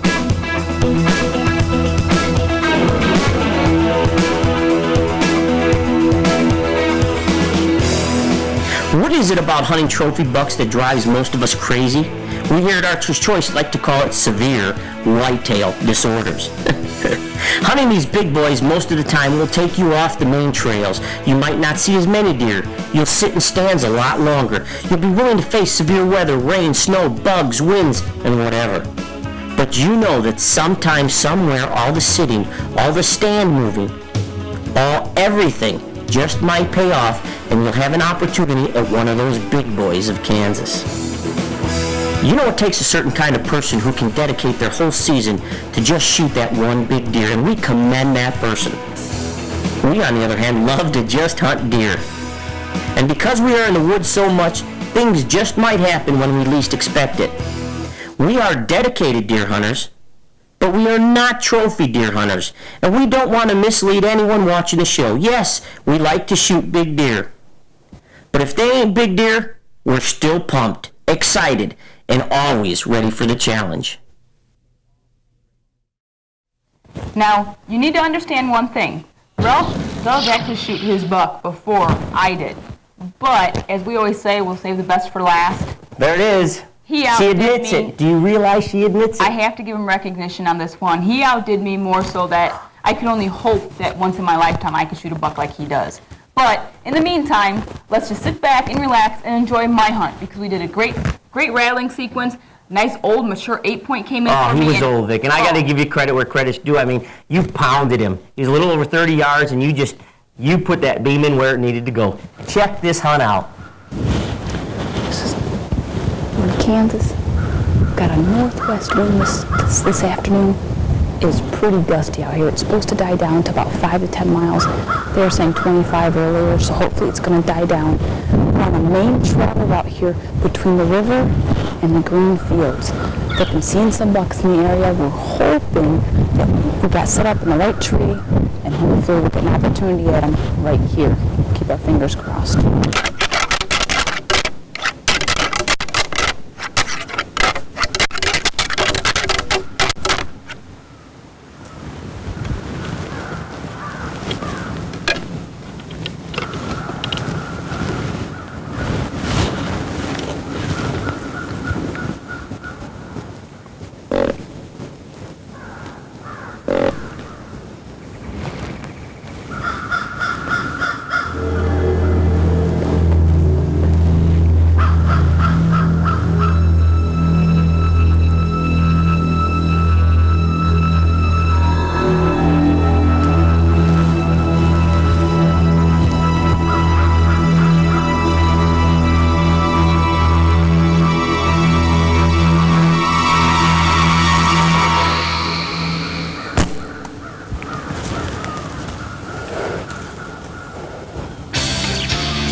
There's this track again.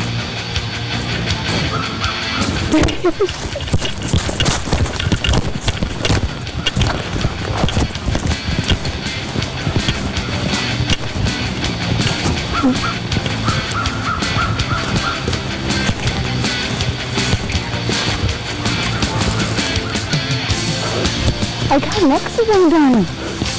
Oh, look at this, is old. I didn't even notice this. Look at this here. Wow. He's scrapping pretty good. Oh my goodness. He's scrapping pretty good. He broke as many times. I didn't even notice that. He's a bruiser.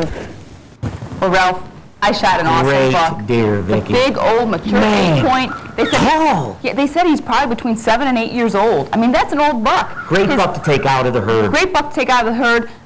When I had shot him, I didn't realize that his front main beam was a little busted. But hey, he's still a beautiful buck, and you don't need antlers anyways. No, heck no. And let me tell you, we set up that stand. You know what I think paid off, Vic?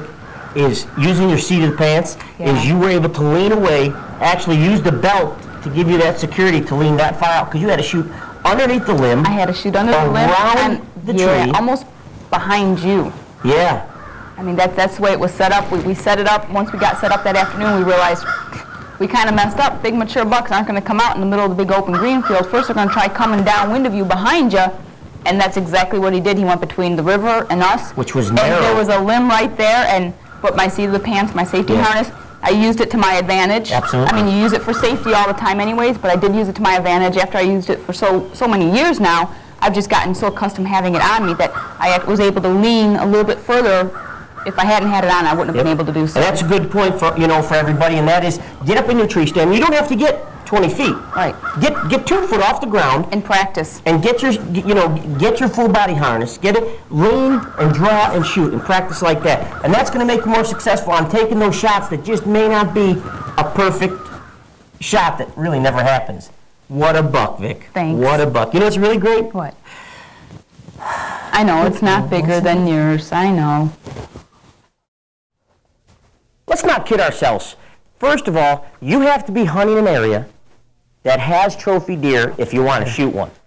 A lot of places that we hunt, maybe it's public land or maybe it's private, but you don't control the pressure. A lot of those bigger deer you may never, ever see. They're totally nocturnal. So remember, you've got to go to an area that has trophy quality deer, that the pressure is controlled.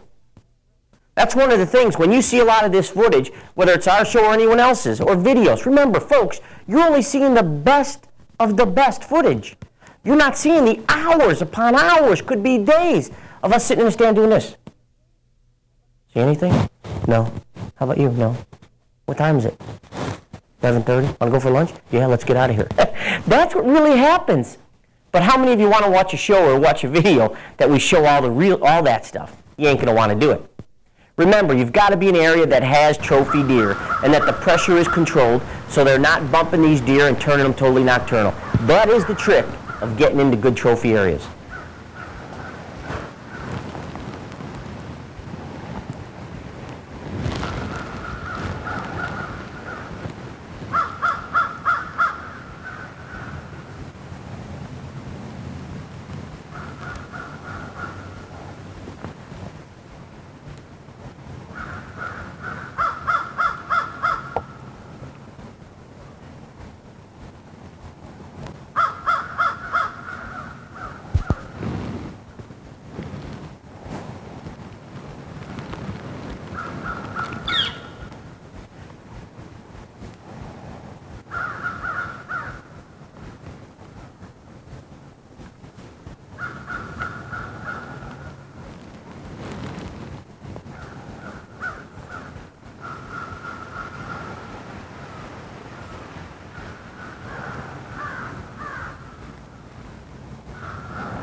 I don't know about you, but I can tell you from my own personal experience is when I watch the shows and I watch the videos and I see the pictures on the front covers of all the magazines and they're holding these giant deer and they show these giant deer and they're in the wild.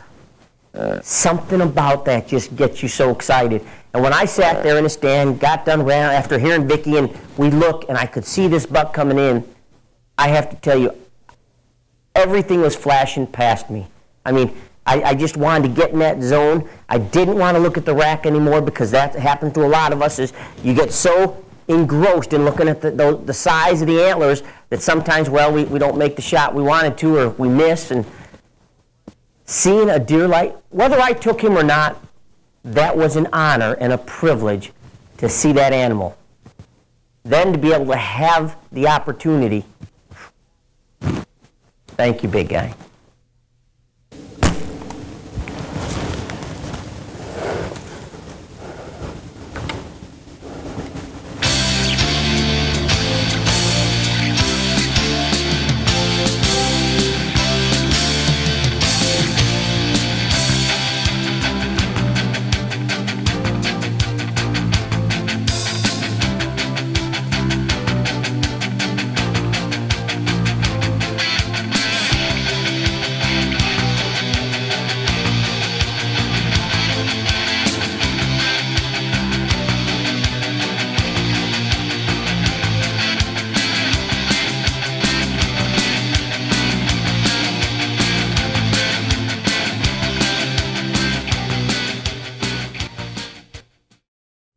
Once we're back and we're here with Ted Lukens here in Kansas, and what a long night. You know, anytime you have that, we shot the buck, and Ted, you know the lay of the land, you know pretty much where the deer go, and oh, Dave, I can't thank you enough, you know, giving up your morning hunt to.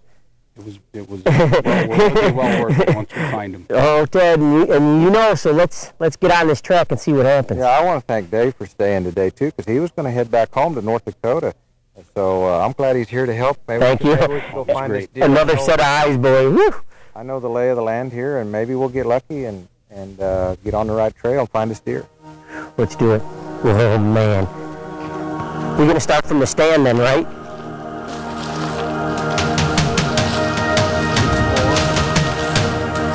We got some over here. There's some on the brush. Some good blood. Here.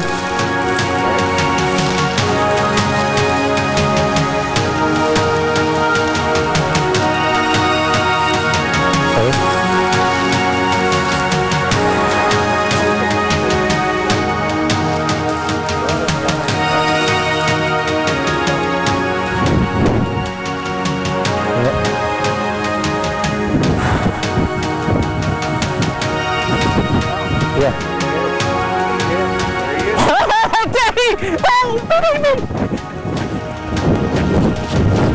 Look at the size of this deer! Look at this! What a deer! Oh, Ted!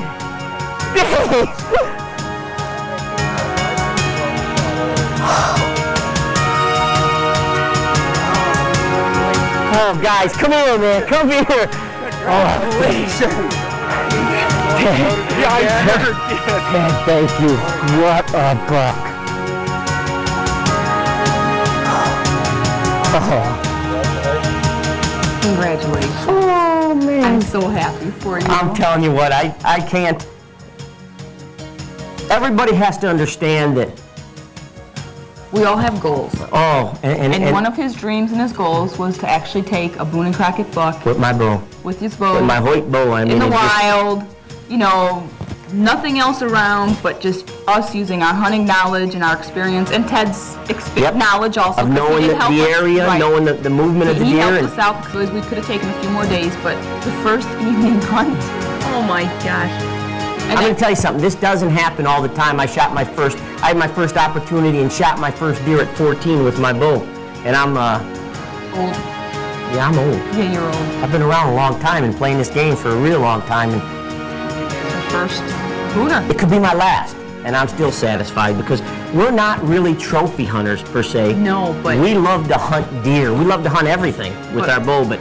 But when you get a chance to hunt like that, you're not going to pass it up by any means. Well, we hope you enjoyed this week's show, and we want to thank Ted Lukens for helping us out on making really both our dreams come true. Thank you, Ted. So remember, same time. Same station. Right here on the Archer's Choice. You know, this week, you're probably going to say, wow, another show from Texas. But this is our only show from Texas, and we have it so packed with exciting adventures that you don't want to miss it. From Bubba to David to, well, Jess. to Jess, not having that good of a time. No, he didn't. But we want to share with you some incredible hunting late season down in Texas. If there is one state that needs to be recognized for understanding the future of deer hunting years ago, it has to be Texas. They took the aggressive approach a long time ago and knew how deer hunting can impact the overall economy in the state. There are more deer in this state than some states combined. They talked and started deer management years ahead of its time, when most states were just starting to think about managing their deer herd. Texas was already doing it. With all of this and a strong backbone to protect their heritage, Texas will have some incredible deer hunting for a long time to come. Now, they may hunt different than some of us do, using feeders, fencing in large tracts of land, and harvesting a pile of does in their area. This should not be looked upon as a bad thing. Heck, in most of the country, if you didn't have a supplementary food source, you might never see all the deer in this thick, infested brush country. Why then are so many shows and videos always hunting Texas? That's simple, because they have a lot of deer. There are days we have gone and sat out in our tree stands and seen more bucks in one day than we've seen the whole season back home. In the right place, you can have more opportunities in a few days than you'll have all season somewhere else. Are we saying Texas is easy? By no means. You have to hunt. Be patient and know when to move and when not to. You have to watch your scent, probably even more than ever, because there are so many deer. You still need to put up your stands in the right area and be camouflaged. But as always say, being in the right place at the right time, you might have a chance of a lifetime. Just remember, the bodies might be a bit smaller than you're used to, and our team will tell you these deer can duck an arrow fast and be gone before you know it. So be ready and meet the challenge head on, for Texas hunting can be a great experience for you, and nothing can beat the great big Texas hospitality you get every time we venture down to Texas. There's lots of different ways of hunting down in Texas, and one of the main ones is hunting over by a feeder. Whether you're hunting the trails to and from, or some people just hunt right by the feeders. A lot of people in the states where you can't bait, You know, they might look at that and go, well, I wouldn't do that. But the thing is you have to realize it's legal down there, and that's a way that they've hunted forever. and that's how they draw a lot of the deer out of that thick brush and that thick cover, because otherwise you'd never see them. It also allows them to be more selective in doing deer management, because they have time to watch those deer from a farther distance, see which deer they want to take out of the herd, and they get better counts of their deer, knowing what's coming in and out of the feeders. And one other thing, too, is you have to remember that you still, even hunting by a feeder over a food source, you still need to watch, be as scent-free as Absolutely. possible, your movement. You Probably have to more watch so. the winds. Probably more so, because they're going to be more skittish there, because they're going to a food source and they're going to be looking around for predators. Yep. So no matter what we think of it, some of us may agree, some of us may not, the bottom line here is let's stop fighting amongst ourselves. If that's the way they do it in Texas and it's legal, folks, let's stand strong. Let's fight together instead of fighting against each other.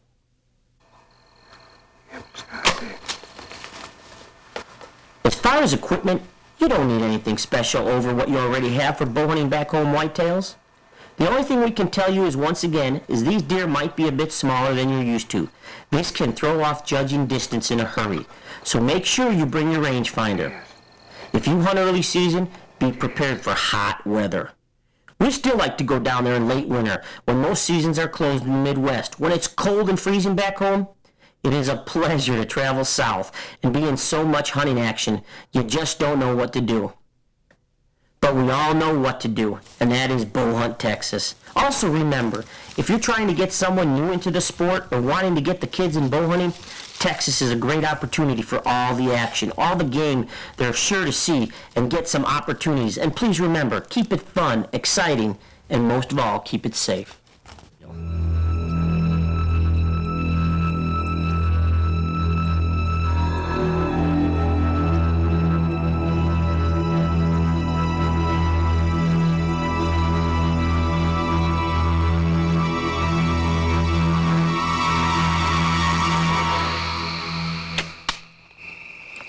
Yeah, baby.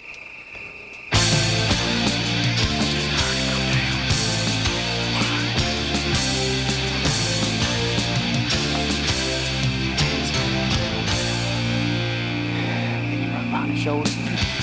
Perfect shot, man. Yeah.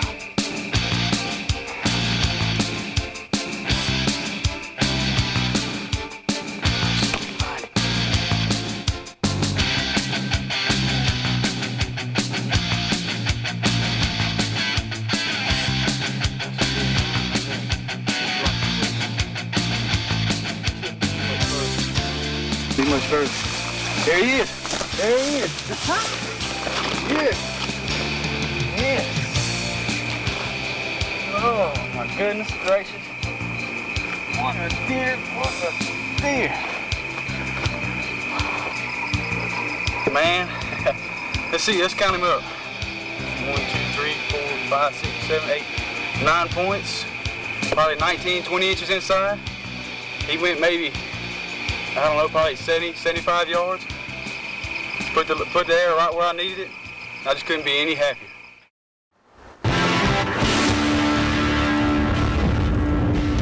One of the things that you're going to deal with down in Texas is, I mean, there's days that it could be severely hot. Extremely hot. I mean, late season too. Oh yeah, where you're sitting there and you just have sweat just pouring down you.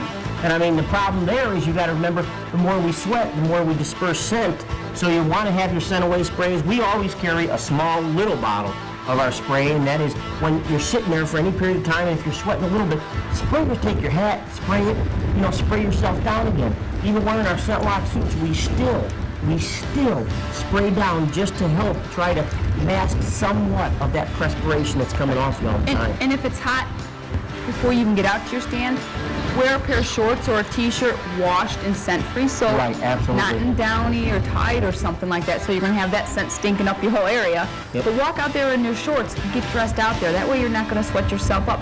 There's all kinds of different scent-free wipes you can take out with you and wipe down if you did get sweaty on the way in. And I mean, one of the other things is if you're wearing like rubber boots, I mean, you're going to perspire a lot more. If you've ever seen those, they're boot dryers. Yes. Huh, Vic? I mean, those go with us everywhere because every day you come back and your feet are so sweaty, and if you smell that boot, you're like, whoa, man. Put those on the dryer, and the next day, that scent's gone. Just a couple tips to deal with that warm weather hunting.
That's what I'm talking about. Nice buck. Good shot. Got him where I wanted to. I think I seen him go down. I started grunting. He didn't go 20 yards. Stood in the brush. I think he just started wobbling and fell right over. That's what I'm talking about. Ralph, it's great, man. We're having a blast down here. Tell you what, I wish Vicki was here with us, because we've been here 30 minutes, seen 4 or 5 bucks, and he's a nice one.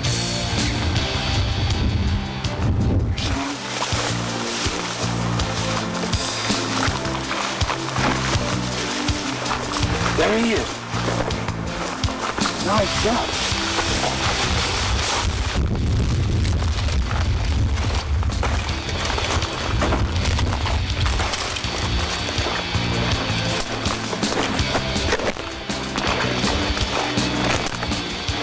Tell you what, I knew he didn't go far. But this ain't a bad South Texas buck here. I tell you what, this buck didn't even know he was shot. Let's see what. Hey, 9-pointer, Not a bad buck, carries his mass well. I tell you what, I'm proud of him. Ralph, I tell you what, we're having a good time down here. You and Vicki was here with us. Y'all be enjoying with us. I'm gonna tell you what, it's a pleasure to be a team member on the Archer's Choice. I tell you what, we get some nice bucks here. We've seen a lot of bucks this afternoon. This one come by, couldn't pass him, I tell you.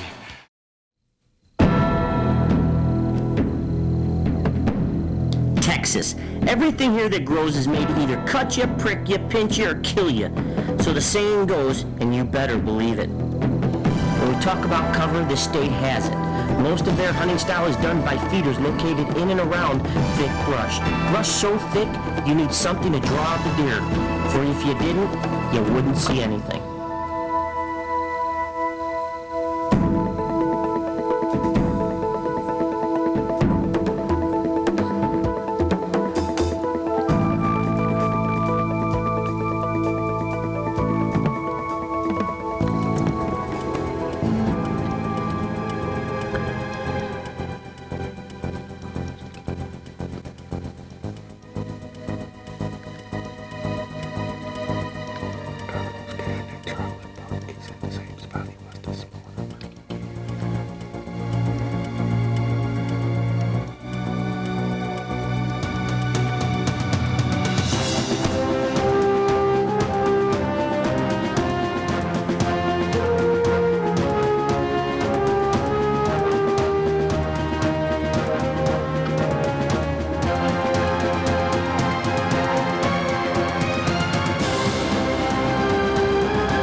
Double bull. They had no idea we were in here. That was a good buck. And he's down right here. I can hear him crash thrashing around. Oh, hunting bucks on the ground with the double bull blinds at the Covenant Ranch. This is awesome.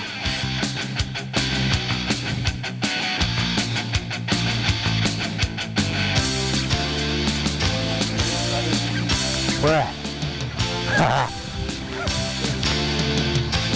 Oh, look at it. Oh, yes. Yeah, it was back a little, huh? Yeah, it was a little bit. That's all right. Oh, man, he looks better now. There you go. Wow. What do you get? Good, probably 3, 4-year-old deer, maybe? Yeah, probably 2.5-year-old deer. A good mass to him. Good management buck. Great management. Good. Congratulations. Well, thank you, sir. You did your job very well. Congratulations. Hey, we hope you enjoyed this week's show, and we want to thank Bubba, David, Jess, Chad, and Randy. We also want to thank the Conchita Ranch and the Covenant Ranch for allowing us to come down, our guys to come down and do some hunting there. You know, most of all, it doesn't matter what you take. They're all trophies, no matter what someone else might think. We hope you enjoyed this week's show.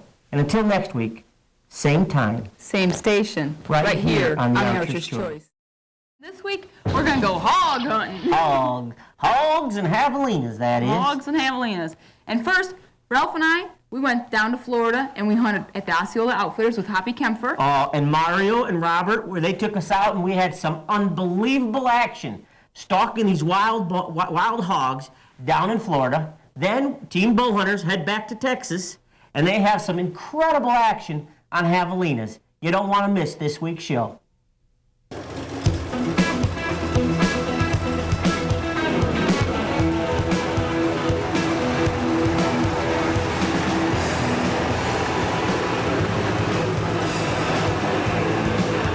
We are hog hunting here in Central Florida to take care of some nuisance hogs. They tear up the pastures, the grazing pastures that are for the cattle that the farmers put a lot of time, money, and effort into. They really do a number on them. You'd be surprised where, 2 or 3 hogs could really destroy an acre of land very quickly. And, multiply that by 20, 30, 40 hogs, they do some major damage. Well, you could come to Florida and be under drought conditions and be very dry, dusty, and sandy. You'd still have the cypress heads, which are located around us. We have pine and oak hammocks. Then you could travel to Florida, have the same cypress heads, pine and oak hammocks, but with just about 3 feet of water. And that's why we use vehicles that are very equipped for the mud, and they have to be 4-wheel drive. We have agriculture tires on them because it could be a very nasty situation. And then you throw the snakes and all that into it. It makes it that much more fun. Because of their poor eyesight, this makes for a true bow hunting big game species, because you can get up on them as long as you watch the wind. But don't be fooled, their sense of smell and hearing are second to none, and tough, you better put a good shot on these little tanks, for if not, they're gone, and you may see them a few days later eating up your food plots or rooting up your land. Their hides are tough, and they have all with somewhat a protective shield along their sides. So don't underestimate these little guys. It takes great shooting, good equipment, and hunting skills to successfully stalk and take these critters on a regular basis. You need to get close, put a good shot on them, and plan on having a hunt of a lifetime, for it is truly a wild and fun experience, and one for the whole family to join in on. Now let's check out the Vicster, as she goes for one of these most attractive looking animals. I had a little hard time trying to get into some of these hogs, and then all of a sudden, we did a stalk close to a feeder. Yep. But we were doing, right on a trail there, and wouldn't you know it, I had a hen turkey come in too. And to have us filming, not in our double bull blinds, and she was right there, that's pretty awesome. It was pretty awesome. Check this out.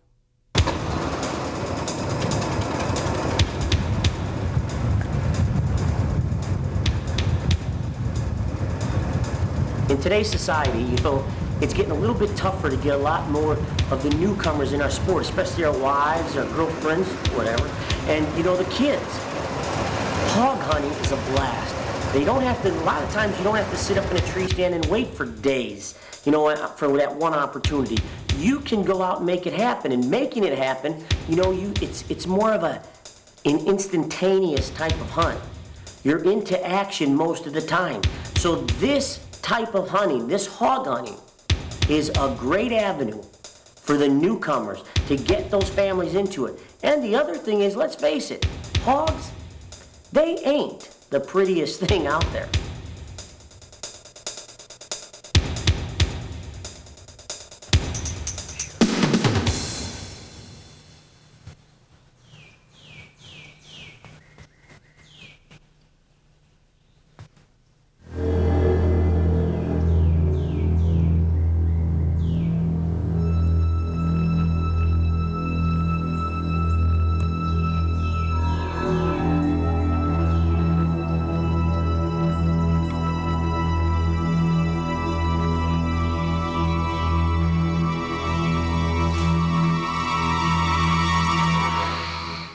I was going to give you one tip on being more successful on your next hog hunt.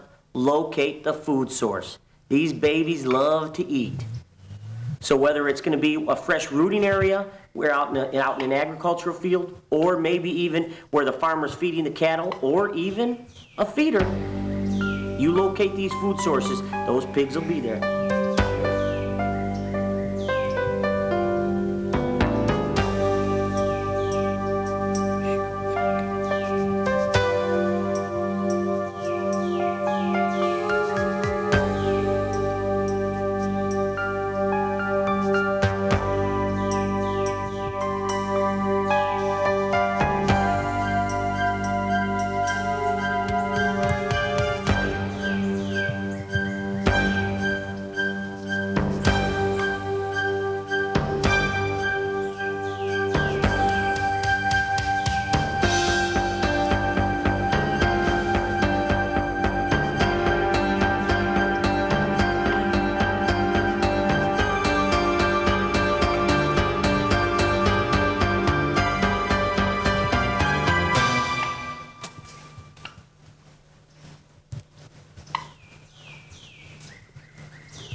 Good sign.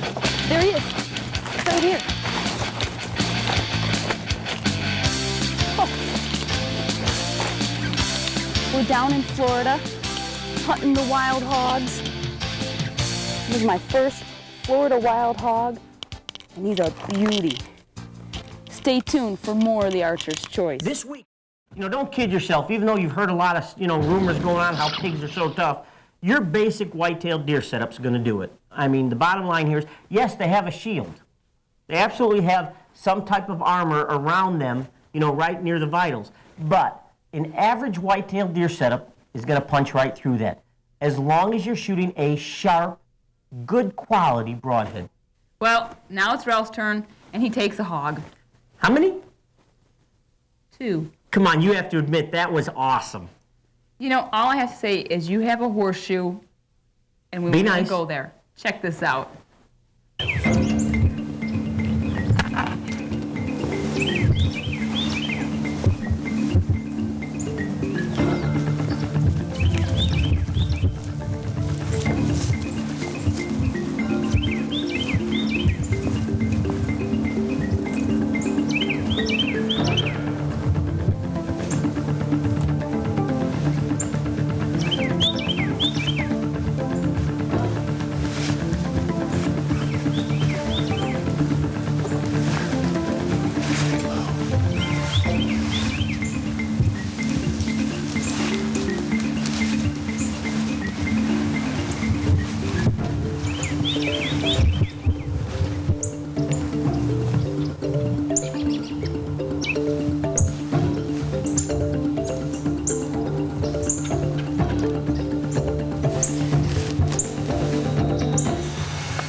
comes another one.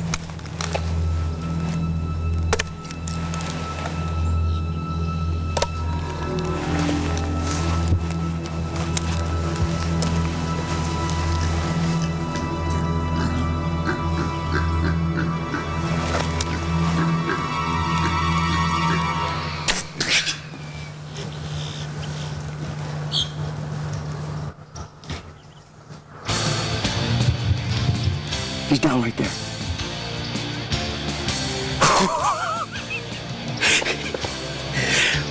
Whoa!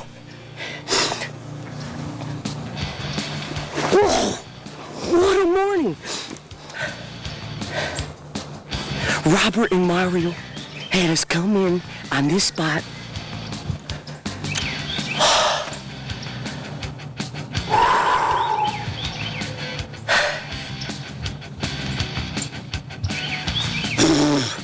Folks, it don't look it, but we are dressed here.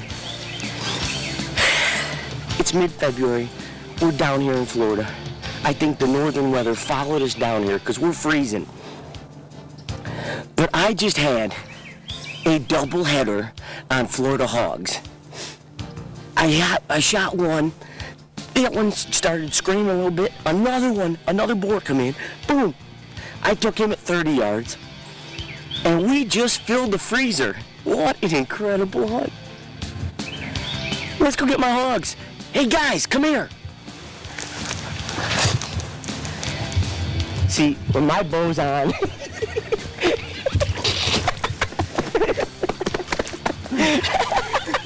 yeah, double header, baby.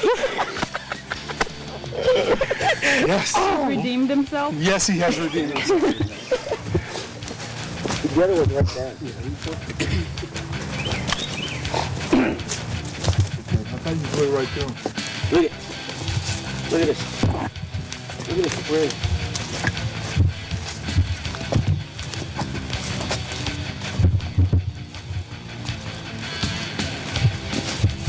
Here he is. Ooh, he ran into the tree. Yeah.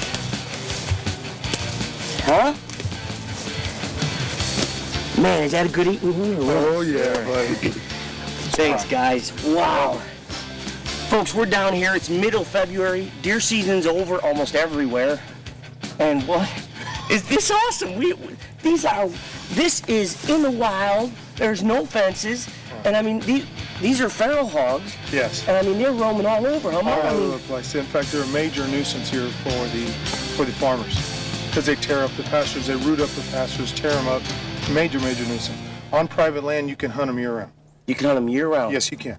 I mean, and there's a lot of public land that these things are there. Oh, they're everywhere. There's a lot of farmers that if you contact them down here in Florida, they want you to take these hogs. I've even heard of farmers doing annual hog hunts when the hunting season, starts up. And what they do, it's a minor trespass fee, $25, $30.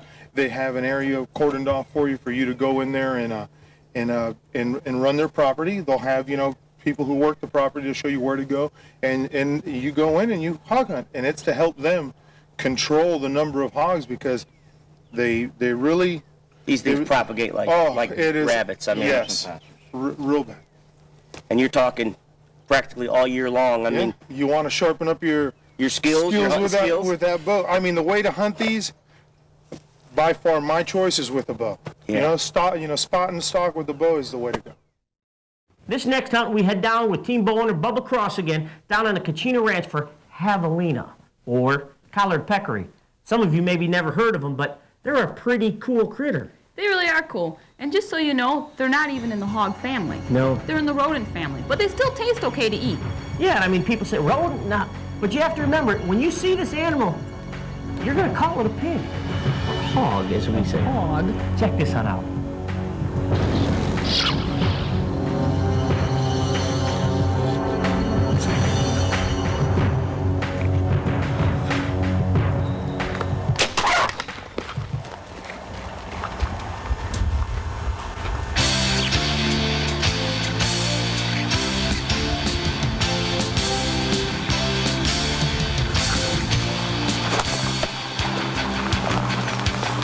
There he is.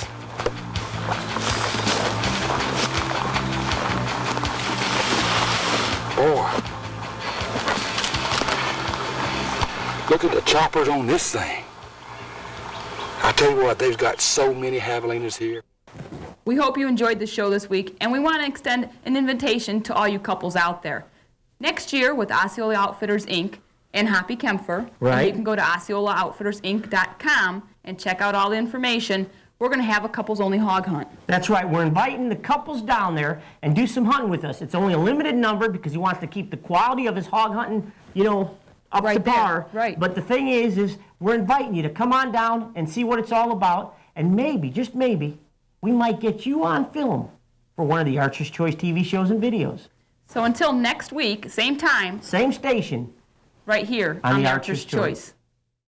This week's show, we've got something really cool planned for you. We are back home in our home state of Illinois, and we're literally hunting out the backyard. I mean, we've got all our stands set up, and we very seldom even make it home during hunting season.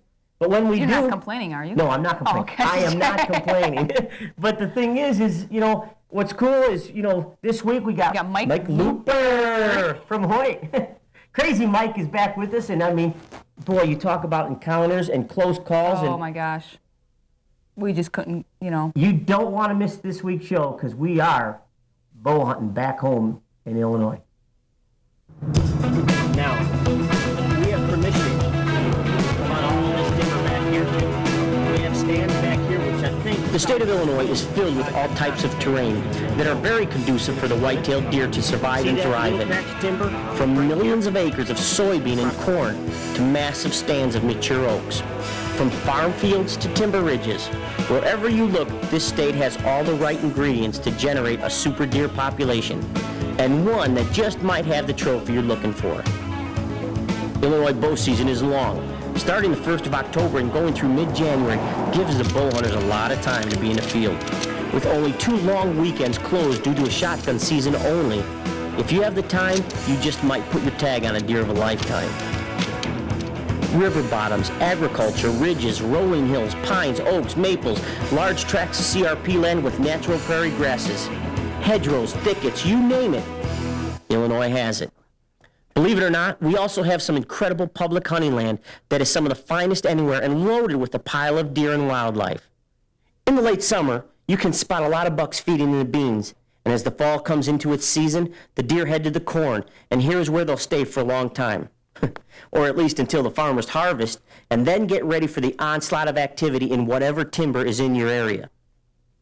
From hedgerow highways to cornfield passageways, the deer know where they need to be at any given time, and then it's up to the hunter to know where they're eating, drinking, and sleeping at any given time of the year you are hunting here in Illinois.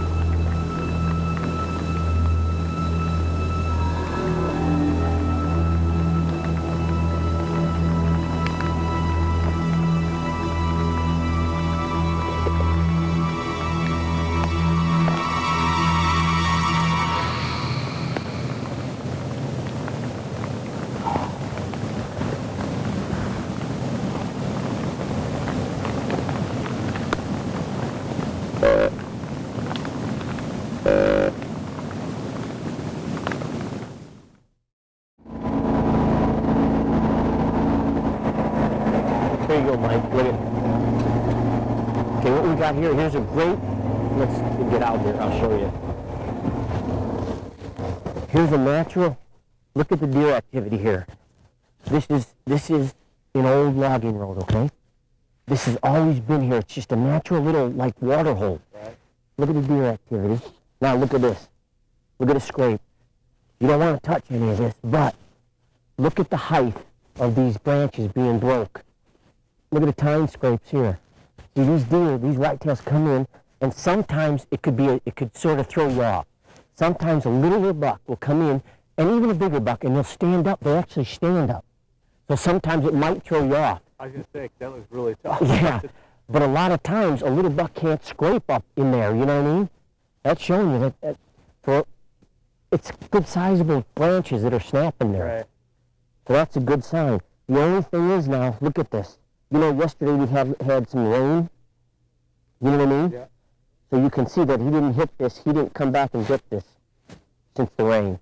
They didn't reopen this. So they always rub underneath the... Yeah, they'll always look for an overhanging branch. You can even make a mock scrape by, you can actually attach an overhanging branch to somewhere else and create a mock scrape, and where they'll keep coming to it and visiting. But another thing you've got here, look, you've got a thick draw. You've got it coming up here. You've got a water source. Right. You've got them. These bigger bucks don't have to expose themselves. Right. So you've got everything. The potential is here.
We travel all across the planet hunting and filming, and it's sad but true, we still have some of the finest deer hunting right here at home in our home state of Illinois.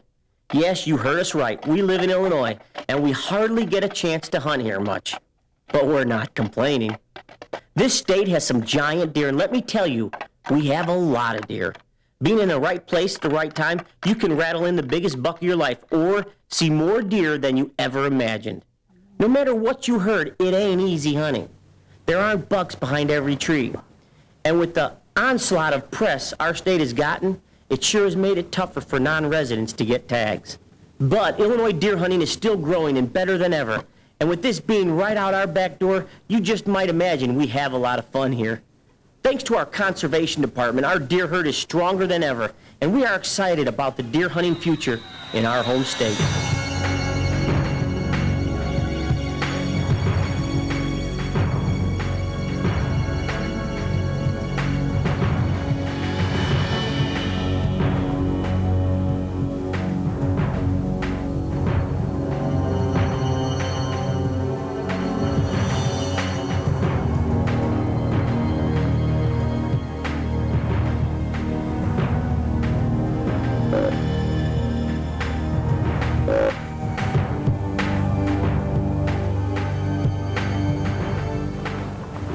You always hear that cliche, bucks are dumb come the rut. That ain't true. The thing is those bucks are traveling more, and they may expose themselves more because they're looking for one thing, the girls. It's as simple as that. During the rut, during that peak rut, where do you want to be? You want to be where the girls are. So where you know their central food sources are, and you can control that pressure and you don't keep bumping them off those food sources, come the rut, you know that those bucks are going to be visiting. And remember, always try to set up on that downwind side, because those bucks will come in and scent check on the downwind side.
We just got done doing a rattling sequence.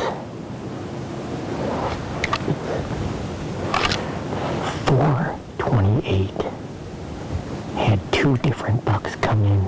This buck comes sneaking in. It's windy. We saw the one buck and to our right. He was a nice buck, but all of a sudden we caught a glimpse of this buck. I mean, it happened so fast. This buck come in. He's a shooter. He come right here. He was about 32 yards out.